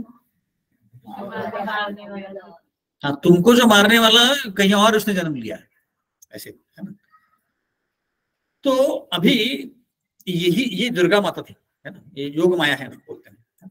कृष्ण भगवान की कई शक्तियां हैं, तो उसमें से 2 शक्तियां हैं, जो योग माया और महामाया। योग माया जो भक्तों के ऊपर कंट्रोल करती है, भक्तों को, और कृष्ण के ऊपर भी कंट्रोल करती है। इसलिए पिछली बार हमने ये टेस्ट में पूछा था कि कृष्ण के ऊपर योग माया का है कि नहीं असर। बट जो महामाया होती है वो भक्तों के ऊपर असर नहीं करती। किसके ऊपर असर करती है? वो अभक्तों के ऊपर, है ना? तो योग माया थी। तो योग माया जब उससे हाथ से निकल गई तो उसके बाद कृष्ण ने बोला कि अब से योग माया अलग अलग रूपों में इस जगत में पूजी जाएगी, है ना? तो इसलिए हम जो नवरात्र बनाते हैं वो इस योग माया को या दुर्गा माता को, दुर्गा माता कौन है? योग माया की एक्सपेंशन है। और योग माया कहां से आती है? भगवान से आती है, राधा रानी से आती है ना? मूल स्वरूप में जो स्त्री शक्ति है राधा रानी से आती है। तो जो भी हम लक्ष्मी बोलते हैं, दुर्गा बोलते हैं, पार्वती बोलते हैं, सीता बोलते हैं, सारे लोग कहां से आ रहे हैं? तो मूल स्तोत्र जो है वो राधा रानी है ना? और तो उन राधा रानी को राधा रानी को पूछने के लिए हम अलग अलग देवियों के रूप में उनको पूछते हैं, ऐसे, है ना? जैसे बंगाल में काली को पूछते हैं। आपको पता मुझे पता है कि नहीं, बट मुंबई में एक पहले मुंबा देवी करके देवी थी, इसके ऊपर ही नाम पड़ा है मुंबा, अभी भी है ना? तो उसको पूछते, ये भी दुर्गा का रूप है। या कन्याकुमारी करके है जगह, जो पता है साउथ इंडिया में, वहां पे भी है ना? या वैष्णव देवी है नॉर्थ में, है ना? कोल्हापुर में कौन सी देवी? महालक्ष्मी, है ना? पुणे में कौन सी देवी है? सप्तशृंगी, चतुर्शृंगी और भवानी माता, जोगेश्वरी, तांबड़ी जोगेश्वरी बोलते हैं। ऐसे अलग अलग देवियों का रूप है ना? तो ये कौन है? ये कृष्ण भगवान के ही द्वारा आई है, बट राधा रानी के एक्सपांशन से। तो इस दुनिया को, जो दुनिया में, इस भौतिक दुनिया में जो मूल स्वरूप में आती है वो है दुर्गा माता, है ना। तो ये दुर्गा माता भी किसकी एक्सपेंशन? राधा रानी की एक्सपेंशन है ना। तो जो हम बोलते हैं दुर्गा, पार्वती, सती, ये सारे ये किसके एक्सपेंशन है? राधा रानी की एक्सपेंशन है, दुर्गा माता के थ्रू आती है। तो भौतिक दुनिया में जब भी राधा रानी आती है वो दुर्गा के रूप में आती है ना। और इस भौतिक दुनिया में जो पुरुष है वो कौन है? शिव जी है, और जो स्त्री है वो दुर्गा माता है, ऐसे बोलते हैं। तो एक्चुअली जितना शक्तिमान महत्वपूर्ण है उतना ही शक्ति भी महत्वपूर्ण है। जैसे घर में, कोई भी घर में जितना पुरुष महत्वपूर्ण है उतना ही स्त्री महत्वपूर्ण है। स्त्री के बिना घर नहीं चलता। जैसे अगर कोई बेहतर रहता है तो हम देखेंगे तो घर, वो घर नहीं होते हैं सब, जो कोई भी चीज कहीं भी करी होती है। बट जैसे उस घर में स्त्री आती है तो घर एकदम अच्छे से, जैसे बोलते मराठी में नीट नेट के होते थे घर, ऐसे। तो इतनी ही शक्ति महत्वपूर्ण है। दूसरा चीज क्या है कि जैसे भगवान कृष्ण है, तो जो शक्तिमान है वो हमारे आंखों से हमें दिखता नहीं। जैसे भगवान कृष्ण दिखते नहीं, पर जो शक्ति है वो अलग अलग प्रकृति के रूप में हमें दिखती है। तो इसलिए जो भगवान कृष्ण बता रहे थे 10वें अध्याय में, वो भी शक्ति के ही अलग अलग रूप है। जैसे हिमालय बोले या गंगा बोले, कौन है? कृष्ण, राधा, मतलब दुर्गा माता की अलग अलग एक्सपांशन ऐसे। तो जब हम शक्ति की पूजा करते हैं, हम शक्तिमान की भी पूजा कर रहे हैं, बट शक्ति के द्वारा, है ना। दोनों ही महत्वपूर्ण है। इसलिए जब हम नवरात्रि कर रहे हैं, ये आपको लग रहा पता नहीं प्रभु जी ये गणपति की पूजा करते हैं, शक्ति दुर्गा माता की पूजा करते हैं, तो कृष्ण से अलग है? अलग नहीं है, एक ही है। पर हमें ये समझना है कि दुर्गा की पूजा कृष्ण के बिना या शिव जी के बिना, है ना, अधूरी है। और कृष्ण की भक्ति राधा के बिना अधूरी है। नारायण की भक्ति लक्ष्मी के बिना अधूरी है। तो ये हमें, जैसे मराठी बोलते हैं, उसको सांगड घाला लगेगा, दोनों का मेल लगाना पड़ेगा, तभी हम समझ पाएंगे। नहीं तो हमको लगेगा पता नहीं, कृष्ण के मंदिर में कृष्ण की भक्ति कर रहे हैं, इधर दुर्गा के माता के मंदिर में दुर्गा की भक्ति कर रहे हैं, इधर जाके गणपति की भक्ति कर रहे हैं। तीनों अलग है? नहीं, अलग नहीं है, कनेक्शन है इसका, है ना। तो हम भले ही इस्कॉन मंदिर में दुर्गा माता की भक्ति नहीं करते या उसकी पूजा नहीं करते, पर किसकी पूजा करते हैं हम? राधा रानी की, जो मूल स्रोत है। तो अलग से दुर्गा माता करने की जरूरत नहीं है। पर आपके अगर घर में हो रहा है तो कंटिन्यू कीजिए, ऐसे नहीं बोल रहा कि बंद कीजिए उसको, है ना। वो भी एक, पर ये ध्यान में रखना बहुत जरूरी है कि ये दुर्गा माता की जो हम पूजा कर रही है, जो मैं बताऊंगा आपको 9 देवियां कौन है, उनकी पूजा जब हम कर रहे हैं वो मूल स्वरूप में राधा रानी की पूजा हो रही है ना। ये अगर हम दिमाग में रखेंगे, तो भाव रखेंगे, तो फिर वो पूजा सही से होगी। अगर हम ऐसे समझेंगे कि दुर्गा माता की मैं पूजा कर रहा हूँ यहाँ पे भी जैसे, और ये अलग ही देवता है, इसका और कृष्ण का कनेक्शन नहीं है, तो फिर वो गड़बड़ हो जाएगा। कौन सा ऑफेंस है, अपराध है? दूसरा अपराध क्या है? अपराध हाँ, ब्रह्मा और शिव जी को अलग समझना, कोई भी देवी देवताओं का अलग समझना, इंडिपेंडेंट समझना, ये क्या अपराध है? क्योंकि सब कुछ कहाँ से आ रहा है? कृष्ण और राधा से आ रहा है ना। तो ये है शक्ति, जो हम बोलते हैं शक्तिपीठ, शक्ति। क्योंकि यहाँ पे देखेंगे इंडिया में खासकर शक्तिपीठ जो होते हैं, मतलब शक्ति के उपासक अलग होते हैं, शिव जी के उपासक अलग होते हैं, शक्ति के उपासक अलग होते हैं, वैष्णव के उपासक अलग होते हैं, मतलब कृष्ण के। तो ये वो क्या करते हैं, वो सिर्फ देवी को मानते हैं, है ना, देवी को मानते, बाकी किसी को नहीं मानेंगे, है ना। या कोई गणपति की पूजा का, वो सिर्फ गणपति को मानेंगे, बोलो बाकी किसी को मानते नहीं। बट एक्चुअली अगर हम दिखेंगे, शास्त्र में दिया गया है कि सब कुछ राधा कृष्ण से आ रहा है। तो जो देवी देवता भी है, सब कुछ राधा कृष्ण से आ रहा है। तो उनकी पूजा करना गलत नहीं, पर उनसे पूजा करके भौतिक चीज मांगना ही गलत है। उनसे पूजा करके अगर हम भक्ति मांग रहे कृष्ण की तो कोई बात नहीं, और उनसे अगर पूजा करके बोल रहे कि सुख संपत्ति घर आवे, कष्ट मिटे तन का, फिर गड़बड़ी है ना। अगर आपको मांगना ही है तो किससे मांगो? कृष्ण से मांगो, राधा से मांगो। अकाम सर्व काम हुआ, मोक्ष काम उदार तीव्र भक्ति होगी ना, ये चित पुरुषम परम, ऐसे, है ना। तो जैसे 2 उदाहरण देते हैं हम लोग। रावण ने किसको किडनैप किया? सीता। और हनुमान जी ने किसको जोड़ दिया? राम और सीता से, है ना। इसलिए रावण जो है क्या है? राक्षस है, क्योंकि वो खुद से प्रकृति को अलग से एंजॉय करना चाहता था। उसको राम नहीं चाहिए था, इसलिए राम को भगा दिया और सीता को किडनैप कर लिया। पर हनुमान जी ने क्या, दोनों को जोड़ दिया। तो भक्त क्या करते, दोनों को जोड़ देते, मतलब क्या कि दोनों का सांगड़ उनको पता है कैसे करना है ना। पर रावण जैसे मेंटेलिटी मतलब क्या है कि जो अलग से प्रकृति को एंजॉय करना चाहते हैं, है ना। जैसे अभी युद्ध चल रहा है दो कंट्री के बीच में, कहाँ चल रहा है? इजराइल और पैलेस्टाइन, है ना। ये सब पता है, भगवत गीता श्लोक भी पता है, ये पता है। तो वहां पे युद्ध चल रहा है, तो क्यों युद्ध चल रहा है? क्योंकि पैलेस्टीनियन चाहते हैं कि ये जो जगह है हमारी, जेरूसलम हमारा है, और जो इजराइल लोग बोलते हैं ये हमारी जगह है ना। तो क्या हो रहा है, प्रकृति के ऊपर कंट्रोल लगाना है उनको कि हम हमारी जगह ही, है ना, इसलिए चल रहा है ना। जिस दिन हम प्रकृति को कृष्ण से जोड़ देंगे तब युद्ध नहीं होगा, है ना। जैसे रावण, ये रावण की मेंटेलिटी है कि मेरा प्रकृति को मुझे एंजॉय करना है, वो बोला मुझे एंजॉय करना है, इसलिए झगड़ा चल रहा है। ये रावण जैसे मेंटेलिटी हम कम करेंगे तब युद्ध नहीं होगा। ऐसे जैसे और राक्षसों ने भी एक देवी को किडनैप करने का प्रयत्न किया था, उसको वेद माता बोलते हैं, तो एक अलग स्टोरी है, कभी हम और बताएंगे। शिशुपाल जो था वो पिछले जन्मों में कौन था? रावण था, है ना। तो रावण ने सीता को किडनैप कर लिया, और शिशुपाल के रूप में जब वो आया तब उसको किसके साथ शादी करनी थी? रुक्मिणी के साथ, है ना। वो कर पाया नहीं। कौन किडनैप करके ले गया? कृष्ण भगवान। तो पिछले जन्म में रावण सीता को किडनैप करके ले गया, और कृष्ण भगवान ने इस जन्म में उसको रुक्मिणी को किडनैप कर लिया। ऐसे बोलते हैं, मतलब कनेक्शन है ऐसे। और कृष्ण भगवान ने रुक्मिणी को कौन से मंदिर में किडनैप किया?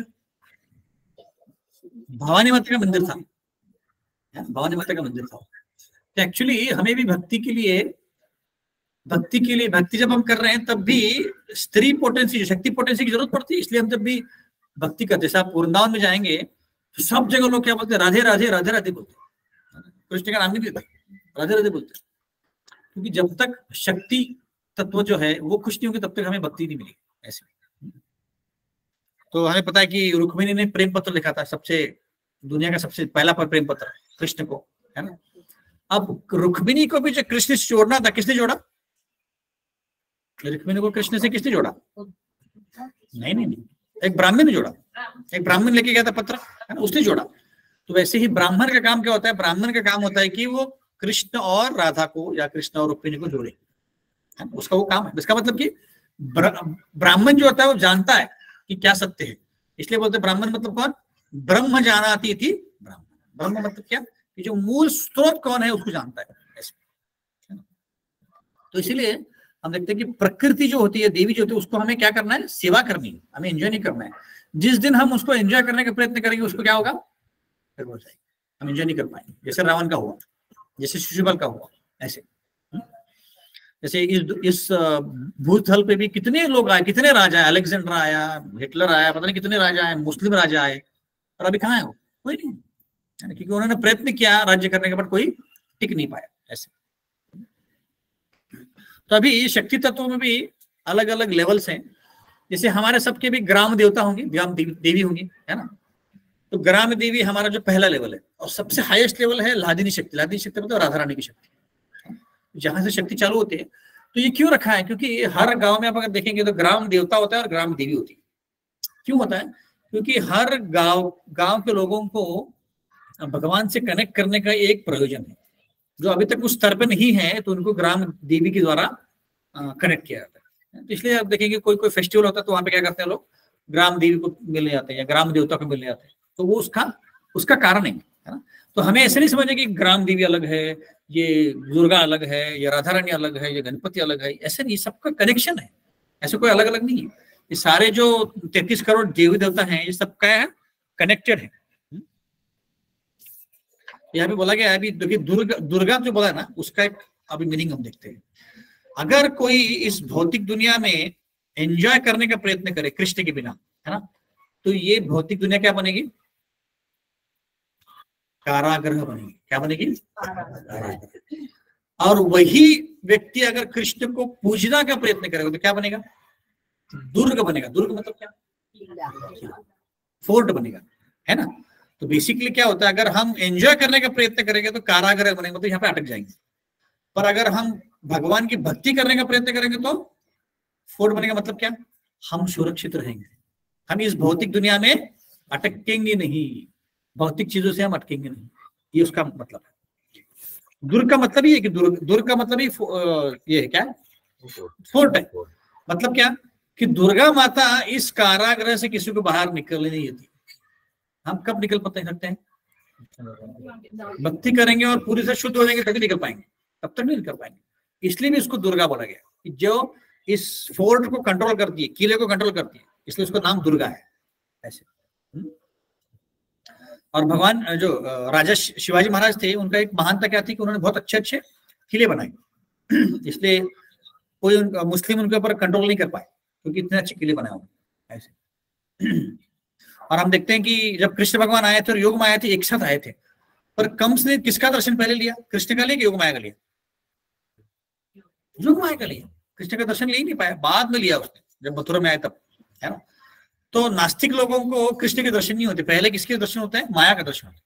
उनको तो महामाया दर्शन होता है, कंस को तो कम से कम योग माया को, पर उसको महामाया को। तो इसीलिए शक्ति के बिना शक्तिमान अधूरा है और शक्तिमान के बिना शक्ति अधूरी है।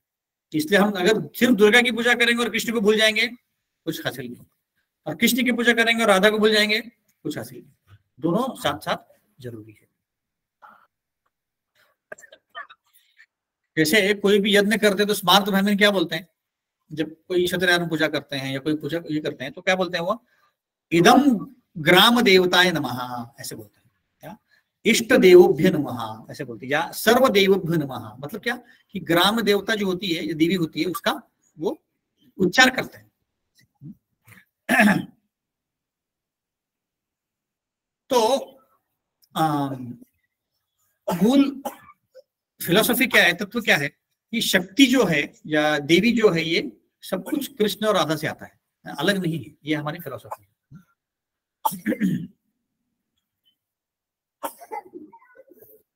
ऐसे बोलते हैं कि अर्जुन जो है, अभी जो 5 पांडव हैं और द्रौपदी है, अलग अलग प्रिंसिपल्स को डिपिक्ट करती है।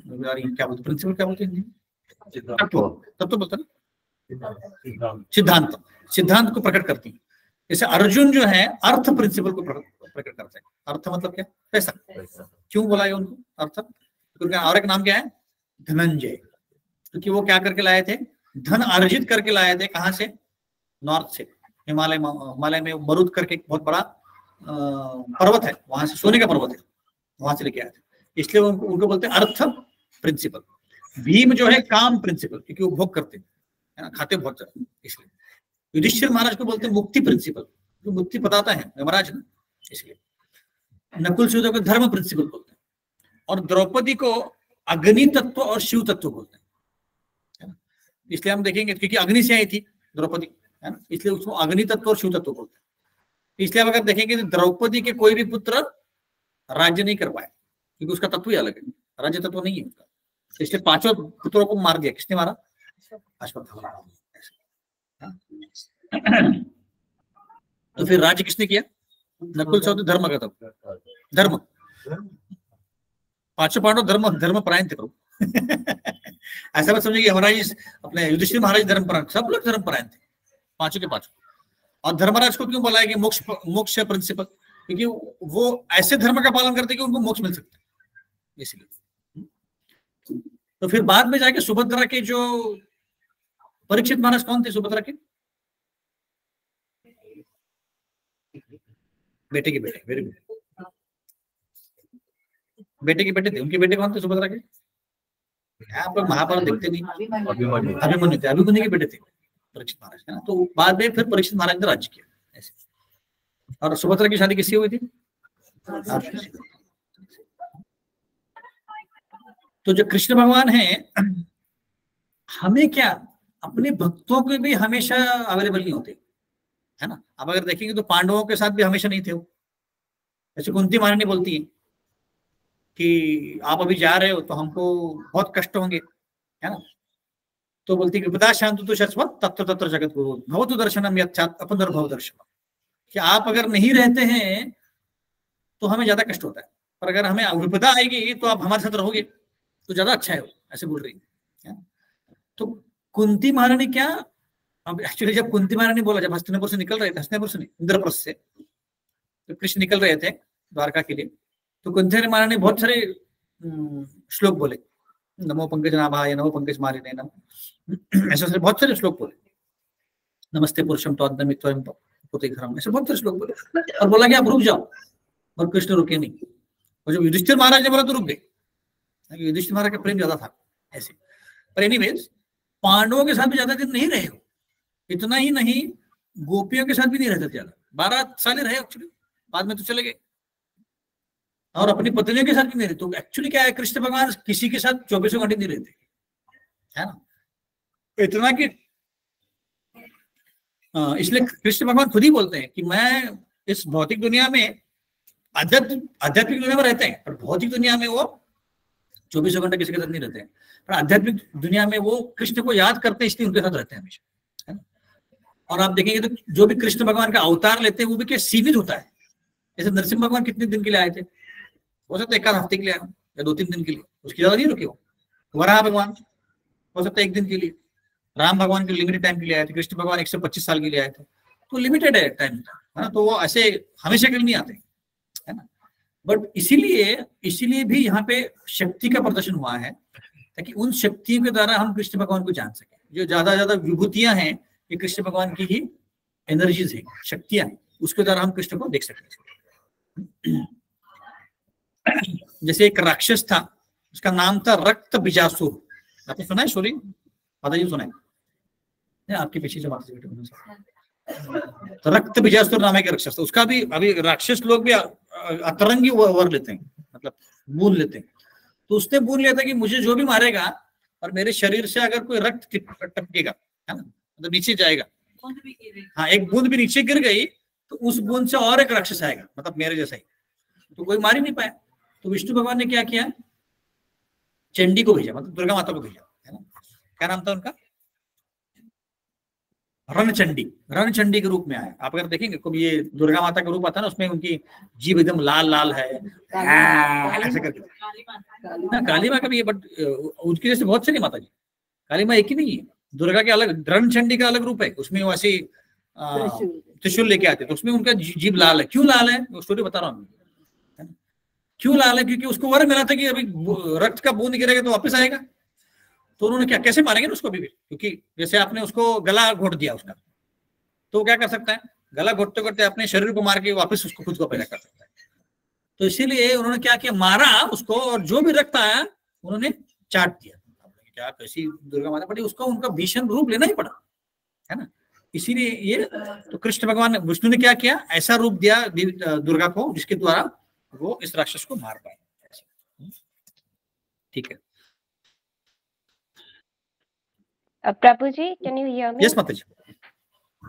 प्रभु जी, अभी जैसे आपने बताया सुभद्रा महारानी का, मुझे क्वेश्चन था कि कृष्णा बुक में भी देखा कि ज्यादातर चाइल्डहुड पास टाइम्स कृष्ण बलराम के, सुभद्रा महारानी वो तो योमय कंस ने जैसे हवा में फेंक दिया तो वो चली गई, और बाद में डायरेक्टली वो अर्जुन के साथ जब शादी होने वाली थी तभी आई। तो इतने दिन कहाँ थी वो कुछ समझ नहीं आया। क्या हुआ कि वसुदेव की बहुत सारी पत्नियां थी। कितनी पत्नियां थी? 13 पत्नियां थी। एक ही पत्नी नहीं है देव की, और कौन सी पत्नियां? एक तो पता होनी चाहिए, दूसरी रोहिणी। वैसे और के 9 टोटल 13 पत्नियां हैं। तो उनमें से जो बाकी माता जी का प्रश्न ये है कि सुभद्रा मई का जन्म हुआ, उसके बाद फिर कहीं वर्णन नहीं कहा थी, वो बाद में डायरेक्ट शादी के समय आ गई। एक्चुअली क्या हुआ कि बाकी की जो पत्नियां थी उनसे एक पत्नी थी, मुझे नाम याद नहीं आ रहा, उनसे सुभद्रा का जन्म रोहिणी से हुआ था, है ना। तो बाद में क्या हुआ कि जब जन्म हुआ, नहीं एक्चुअली ऐसे वर्णन आता है कि जब कृष्ण भगवान और बलराम वापिस आए मथुरा, है ना, तब वसुदेव के द्वारा रोहिणी से उसका जन्म, है ना। तो ये एक कथा है। और बाकी की जो रानियां थी वो भी मथुरा से बाहर चली गई। तो उसके बाद की जो लीलाएं हैं उसमें वर्णित नहीं है भागवत में ऐसे। तो डायरेक्टली फिर उनकी जो शादी हुई उसका वर्णन। ठीक है माता जी। ओके प्रभु जी, थैंक यू। क्या चर्चा करना हम लोग?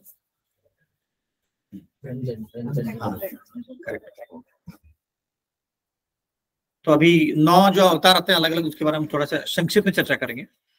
हमें ज्यादा डिटेल में जाने की जरूरत नहीं, क्योंकि हमें फिलोसफी तत्व पता चल जाएगा। तत्व क्या है कि शक्ति जो है दुर्गा माता है, कहाँ से आता है? है ना। तो अगर हम शक्ति को अलग से उसका पूजा करेंगे तो वो कुछ लाभ नहीं मिलेगा ऐसे। तो 9 अलग अलग फॉर्म्स में हम पूजा करते हैं 9 दिन। तो पहला अवतार जो है शैलपुत्री बोलते हैं, जो जिसका कलर होता है, अब माताएं अलग अलग कलर पहनते हैं ना, तो उसमें ऑरेंज कलर की जो देवी आती है उसको शैलपुत्री बोलते हैं।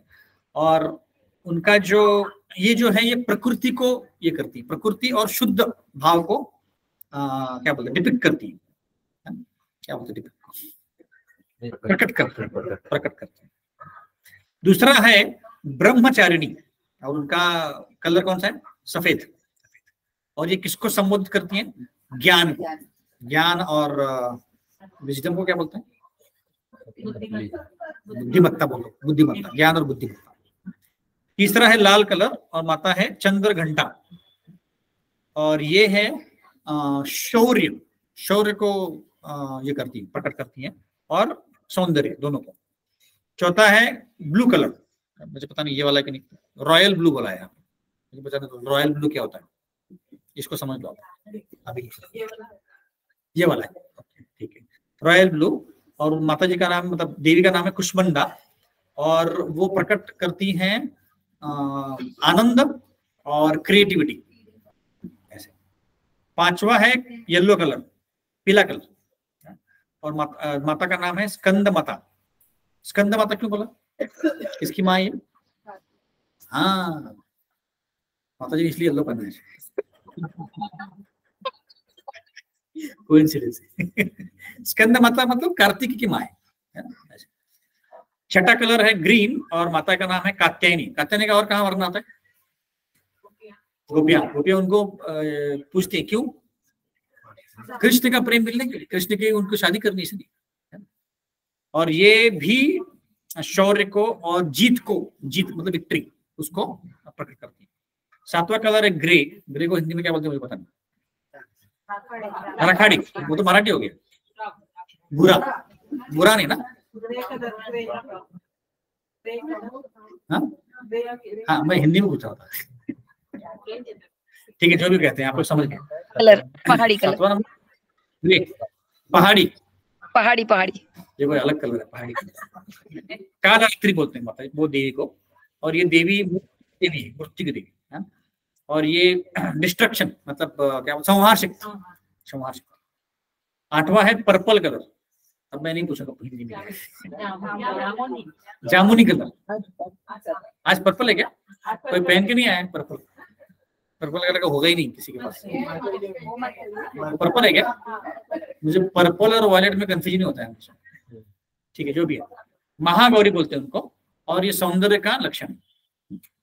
और नौवा है पीकॉक ग्रीन, मतलब मोरपंखी, और ये माता का नाम है सिद्धिदात्री। क्यों बोला सिद्धिदात्री, सिद्धि देती है। और ये जो है ये डाइवर्सिटी क्या बोलते हैं, विविधता को प्रकट करती हैं। और अबंडेंस को क्या बोलते हैं, प्रचुर मात्रा में बोलते, प्रचुर मात्रा में है। आज प्रसाद प्रचुर मात्रा में है। चिंता मत कीजिए, आपको लग रहा प्रभु जी क्लास कब खत्म करेंगे, कोई चिंता मत करो, प्रचुर मात्रा है ऐसे। तो ये 9 देवियां हैं, तो जो 9 अलग अलग रूपों में हम उनको पूजते हैं ऐसे, ठीक है, सबको समझ में आ गया? इसके ऊपर कोई प्रश्न नहीं पूछना, मुझे इतना ही पता था। हाँ,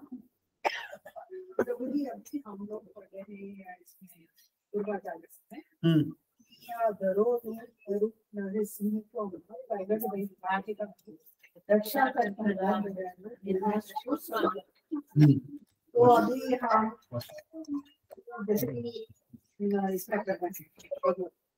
हम क्या बोल रहे हैं? दुर्गा चालीसा में जो गाने के पढ़ रहे हैं दुर्गा चालीसा में ये श्लोक पंक्तियां आती हैं, तो उसमें ऐसा बोलते हैं कि अम्बा ने नरसिंह भगवान का रूप लेकर प्रहलाद को बचाया, वो प्रहलाद को बचाया, अम्बा माता ने बताया बचाया। शास्त्रों के अनुसार ऐसा तो नहीं है, जैसे भागवत में देखते हैं तो विष्णु का अवतार है कृष्ण नरसिंह भगवान, और एक्चुअली ऐसा कोई भी अवतार नहीं है, एक ही अवतार ऐसा है जिसमें मेल का फीमेल हो गया, फीमेल का मेल ऐसा कोई अवतार नहीं है। कौन सा था मेल का फीमेल हुआ? अवतार थोड़ी, वही नहीं, ऐसा कोई और अवतार नहीं जिसमें माता ने पुरुष का अवतार लिया है या पुरुष ने माता का अवतार लिया। तो ये मुझे पता नहीं ओरिजिनल सही में दुर्गा चालीसा है कि नहीं, ये भी नहीं पता। बहुत पहले से कोई मतलब पढ़ते हैं और वही पहले से जो ओरिजिनल नहीं पता सिर्फ मैं डाउट कर रहा हूँ, मतलब मुझे पता नहीं है ओरिजिनली पता नहीं है तो पता नहीं मुझे, बट ये तो पक्का नहीं है, क्योंकि तभी लक्ष्मी माता भी वहीं पे आती है नरसिंह भगवान के इसमें, और वो बोलती है कि ये पता नहीं मेरे पति ऐसे कोई रूप कभी लेते नहीं, तो ये लॉजिक मेल नहीं खाता है। अगर अम्बा माता का आना तो खुद ही अवतार लेके आती थी, जैसे चंडी का अवतार लेती या ऐसे, तो लॉजिक मेल नहीं खाता है, तो बाकी मुझे पता नहीं। उसके आगे भी है प्रभु जी, यही है कि लक्ष्मी का रूप धरके और विष्णु जी की सेवा करनी है, विष्णु जी हाँ उसके आगे यही है। एक्चुअली एक्सपेंशन ही है ना सर, हाँ राधा रानी के एक्सपेंशन है, तो इधर या उधर उधर या इधर। हाँ नहीं, बट वो पुरुष का अवतार नहीं दे सकते, पुरुष का अवतार नहीं दे सकते, ये देवी को पुरुष का अवतार ऐसा भागवतम में कोई वर्णन नहीं। तब तक और कोई प्रश्न है? देवी, हाँ नहीं, जरूरत नहीं। अगर आपको लोकल एमएलए का नंबर है आपके पास और डायरेक्ट प्राइम मिनिस्टर मोदी का भी है, तो जरूरत है एमएलए को बात करने की, तो डायरेक्ट आपके पास हॉटलाइन है, बात करो, जरूरत नहीं है। पर अगर आपके घर में अगर प्रभु जी पॉइंट है क्या, मोदी को हमारी ओर ध्यान देने के लिए इतना टाइम नहीं रहेगा। अरे बोल रहे हैं वो, एमएलए को ही बोलेगा ना कि ध्यान दो। नहीं, यहाँ पे कृष्ण भगवान बोल रहे हैं कि मेरी तरफ ध्यान दो, मैं ही ध्यान देता हूँ आपकी तरफ, और ये मोदी ऐसे मोदी नहीं है वो एक ही समय लाखों काम कर सकते है ना, तो ऐसी हॉटलाइन है। अब हरे कृष्ण बोलेंगे तो फिर वो आ जाएंगे, और खुद ही बोल रहा है काम सर्व काम हुआ मोक्ष काम उदार है, तीव्र न भक्ति होगी ना, जब देवी देवता के पास मत जाओ, मेरे पास आओ, ऐसे कृष्ण भगवान बोल रहे हैं, है ना। तो फिर हम क्यों, हम नहीं मैं कैसे आ सकता है, बोल रहे आओ, जरूरत नहीं है। अगर आपके घर में अगर रूढ़ी परंपरा है और आपके सास या आपके फैमिली मेंबर्स करने को हर्ज नहीं है, पर जरूरी नहीं, मतलब it is as good as saying कि हमें कहीं और से मिल रहा है और हम वापस वही काम कर रहे हैं, तो हमें करने की जरूरत है। इससे अच्छा हम ज्यादा जपा करें हरे कृष्ण। जैसे अभी आज चर्चा हो गई, तो एक ऐसे होते ना, म्हणजे अर्धवट ज्ञान असं होतं की आज ऐकलं, मग असं ते डोक्यात असते की जे कोणी ऐकलं आणि ते अर्धवटच ऐकलं, तर असं होईल की अरे नाही म्हणजे ग्रामदेवता आणि ग्रामदेवीचं पण आपण केलंच पाहिजे। नहीं, केलंच पाहिजे ऐसा नहीं है, मैं ये बता रहा हूँ कि अगर हम करेंगे तो किससे कनेक्शन होना चाहिए, है ना। ये अभी कोई भी अभी जो कृष्ण कॉन्शियस में नहीं है उसको अगर हम बोलेंगे कि तुम ग्राम देवता का मत करो, तो बोलेंगे अरे ऐसे कुछ नहीं करो, और आप उसको पूछेंगे नहीं करेंगे तो क्या होगा, बोले हमारा कुछ बुरा हो जाएगा, है ना। तो ये भय के स्वरूप में भक्ति चल रही है, और वो भक्ति नहीं है ना, तो हमें करने की जरूरत नहीं है। अभी इसलिए मैंने ये ज्ञान दिया क्योंकि अगर जो भी हम नवरात्रि मना रहे हैं, जो भी गणपति कर रही है, सब कुछ कृष्ण से कनेक्टेड है, डिटैच नहीं है। क्योंकि कई सारे भक्तों का होता है, अरे प्रभु जी हमें ग्राम देवी के साथ मिलने जाना है, ये करना है वो करना है ना। अगर कृष्ण की भक्ति करने की जरूरत नहीं है, और वो भी नाराज नहीं होने वाले, क्योंकि आपके उनके जो मूल स्तोत्र है उनकी भक्ति कर रहे हैं, ऐसे भाई है और कुछ नहीं है इस मतलब। तो पुलिस देवी और पुलिस देवता रहते किसी भी घर के, तर मग त्यांची पण आपल्याला पूजा कंपल्सरी करावीच लागते, काय करायची गरज नाही म्हणतो। कृष्ण भगवान जी केली की आता ते घरातले कुलाचार मराठी आपल्या घरातले कुलाचार, मग ते तर करावेच। हाँ, अगर आपके फैमिली में ऐसे कोई है, जैसे आपके सास हैं ससुर हैं, और वो बोलते कि नहीं करना है, तो फिर कर सकते हैं, है ना। बट मैं बता रहा हूँ कि वो करने की जरूरत नहीं, क्योंकि जैसे एक कोई पेड़ है, पेड़ के मूल को अगर पानी डाला आपने, है ना, तो सारे शाखाओं को और सारे पत्तों को डालने की जरूरत है। ऐसे ही अगर कृष्ण भगवान की पूजा कर रहे हैं तो आप मूल को पानी डाल रहे हैं। और कितने देवी देवता है, 33 करोड़ देवी देवता है, किस की पूजा करेंगे, जरूरत नहीं, है ना। पर आपके घर में अगर है तो उसके लिए झगड़ा मत करो, हमें बोला है प्रभु जी ने कि नहीं करना है, आप कैसे बोल रहे हैं, तो झगड़ा हो जाएगा घर में। उससे अच्छे करो, है ना। पर किस भाव में करो, ये कुल देवता है, किससे कनेक्टेड है, राधा रानी से कनेक्टेड है, तो राधा ने क्या आनी चाहिए, ऐसे। ठीक है, और कोई प्रश्न? स्वतः भगवान है, कृष्ण भगवान। तुम्ही एका ठिकाणी आता म्हणलं की कृष्ण भगवान जास्त दिवस थांबत नाही, आता या अवतारामध्ये तर ते कायमचे राहिले नहीं, वो तो भी अर्च विग्रह के रूप में हर जगह होते हैं, है ना। बट मैं बोल रहा हूँ कि एक जगह उनके जो अलग अलग अवतार होते हैं, जो फिजिकल अवतार होता है, जहाँ पे आदान प्रदान करते हैं, वो नहीं रहते, वो अपने अपने टाइम के बाद चले जाते हैं। ऐसे अर्च विग्रह के रूप में होते ही अलग नाम रूप में आए हैं, शक्ति रूप में आते हैं, शक्तावेश अवतार, रूपा शक्तावेश अवतार थे, मूर्तीला तर स्वतः भगवंतच आहे असं म्हणतात. मूर्ति भगवान तो थे, बट मैं बोल रहा हूँ जो ओरिजिनल भगवान आए थे उस रूप की बात कर रहा हूँ। अर्च विग्रह जो है, हाँ, मनुष्य रूप, और अर्च विग्रह तो होते ही उनके एक्सपांशन है। ठीक है, और कोई प्रश्न है? ठीक है, 2 मिनट कीर्तन करेंगे, उसके बाद फिर प्रसादम रहेगा, प्रचुर मात्रा में सबके प्रसाद।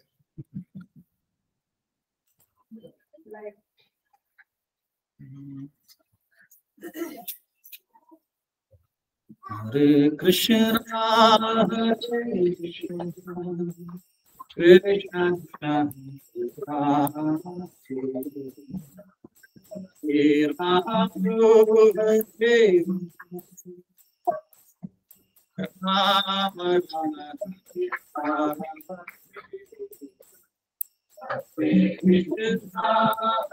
सभी बोलिए Krishna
Hare Krishna, Hare Krishna, Krishna Krishna, Hare Hare, Hare Rama,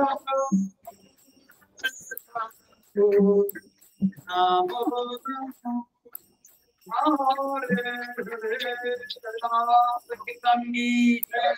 Shri Prabhupada की श्री भगवद की हरे कृष्ण। करना छोटे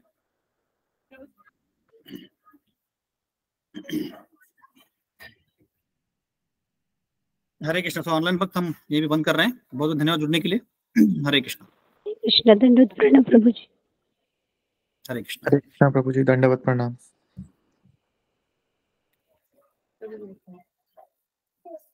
गरज नहीं प्रवेश करने जाए।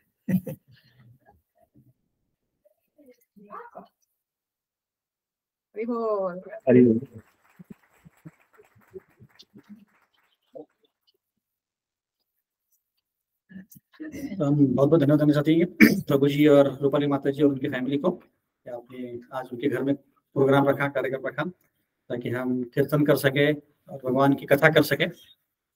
घर में कृष्ण कथा जैसे बोलते हैं, मराठी में बोलते हैं कि क्या बोलते हैं, साधु संग घर ये थे क्या, साधु। तो भक्त लोग अगर घर पे आएंगे और कीर्तन करेंगे तो उससे बड़ा दिवाली नहीं है। तो दिवाली तो नहीं है पर दशहरा का एक दिन पहले है।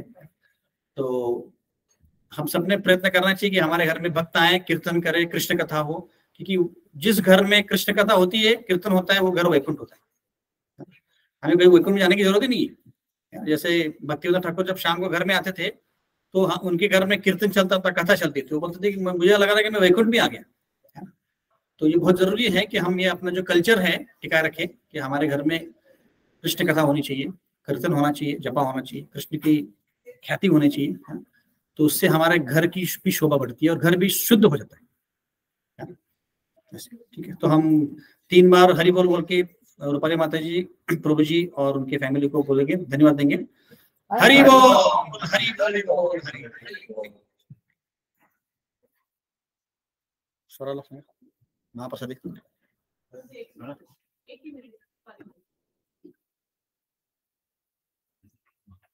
सब लोग यहाँ पे आए, सबका धन्यवाद। हरे कृष्ण। सारा मन महाप्रसादे गोविंदे, महाप्रसादे गोविंदे, नाम ब्रह्मणि वैष्णवे, नाम ब्रह्मणि वैष्णवे।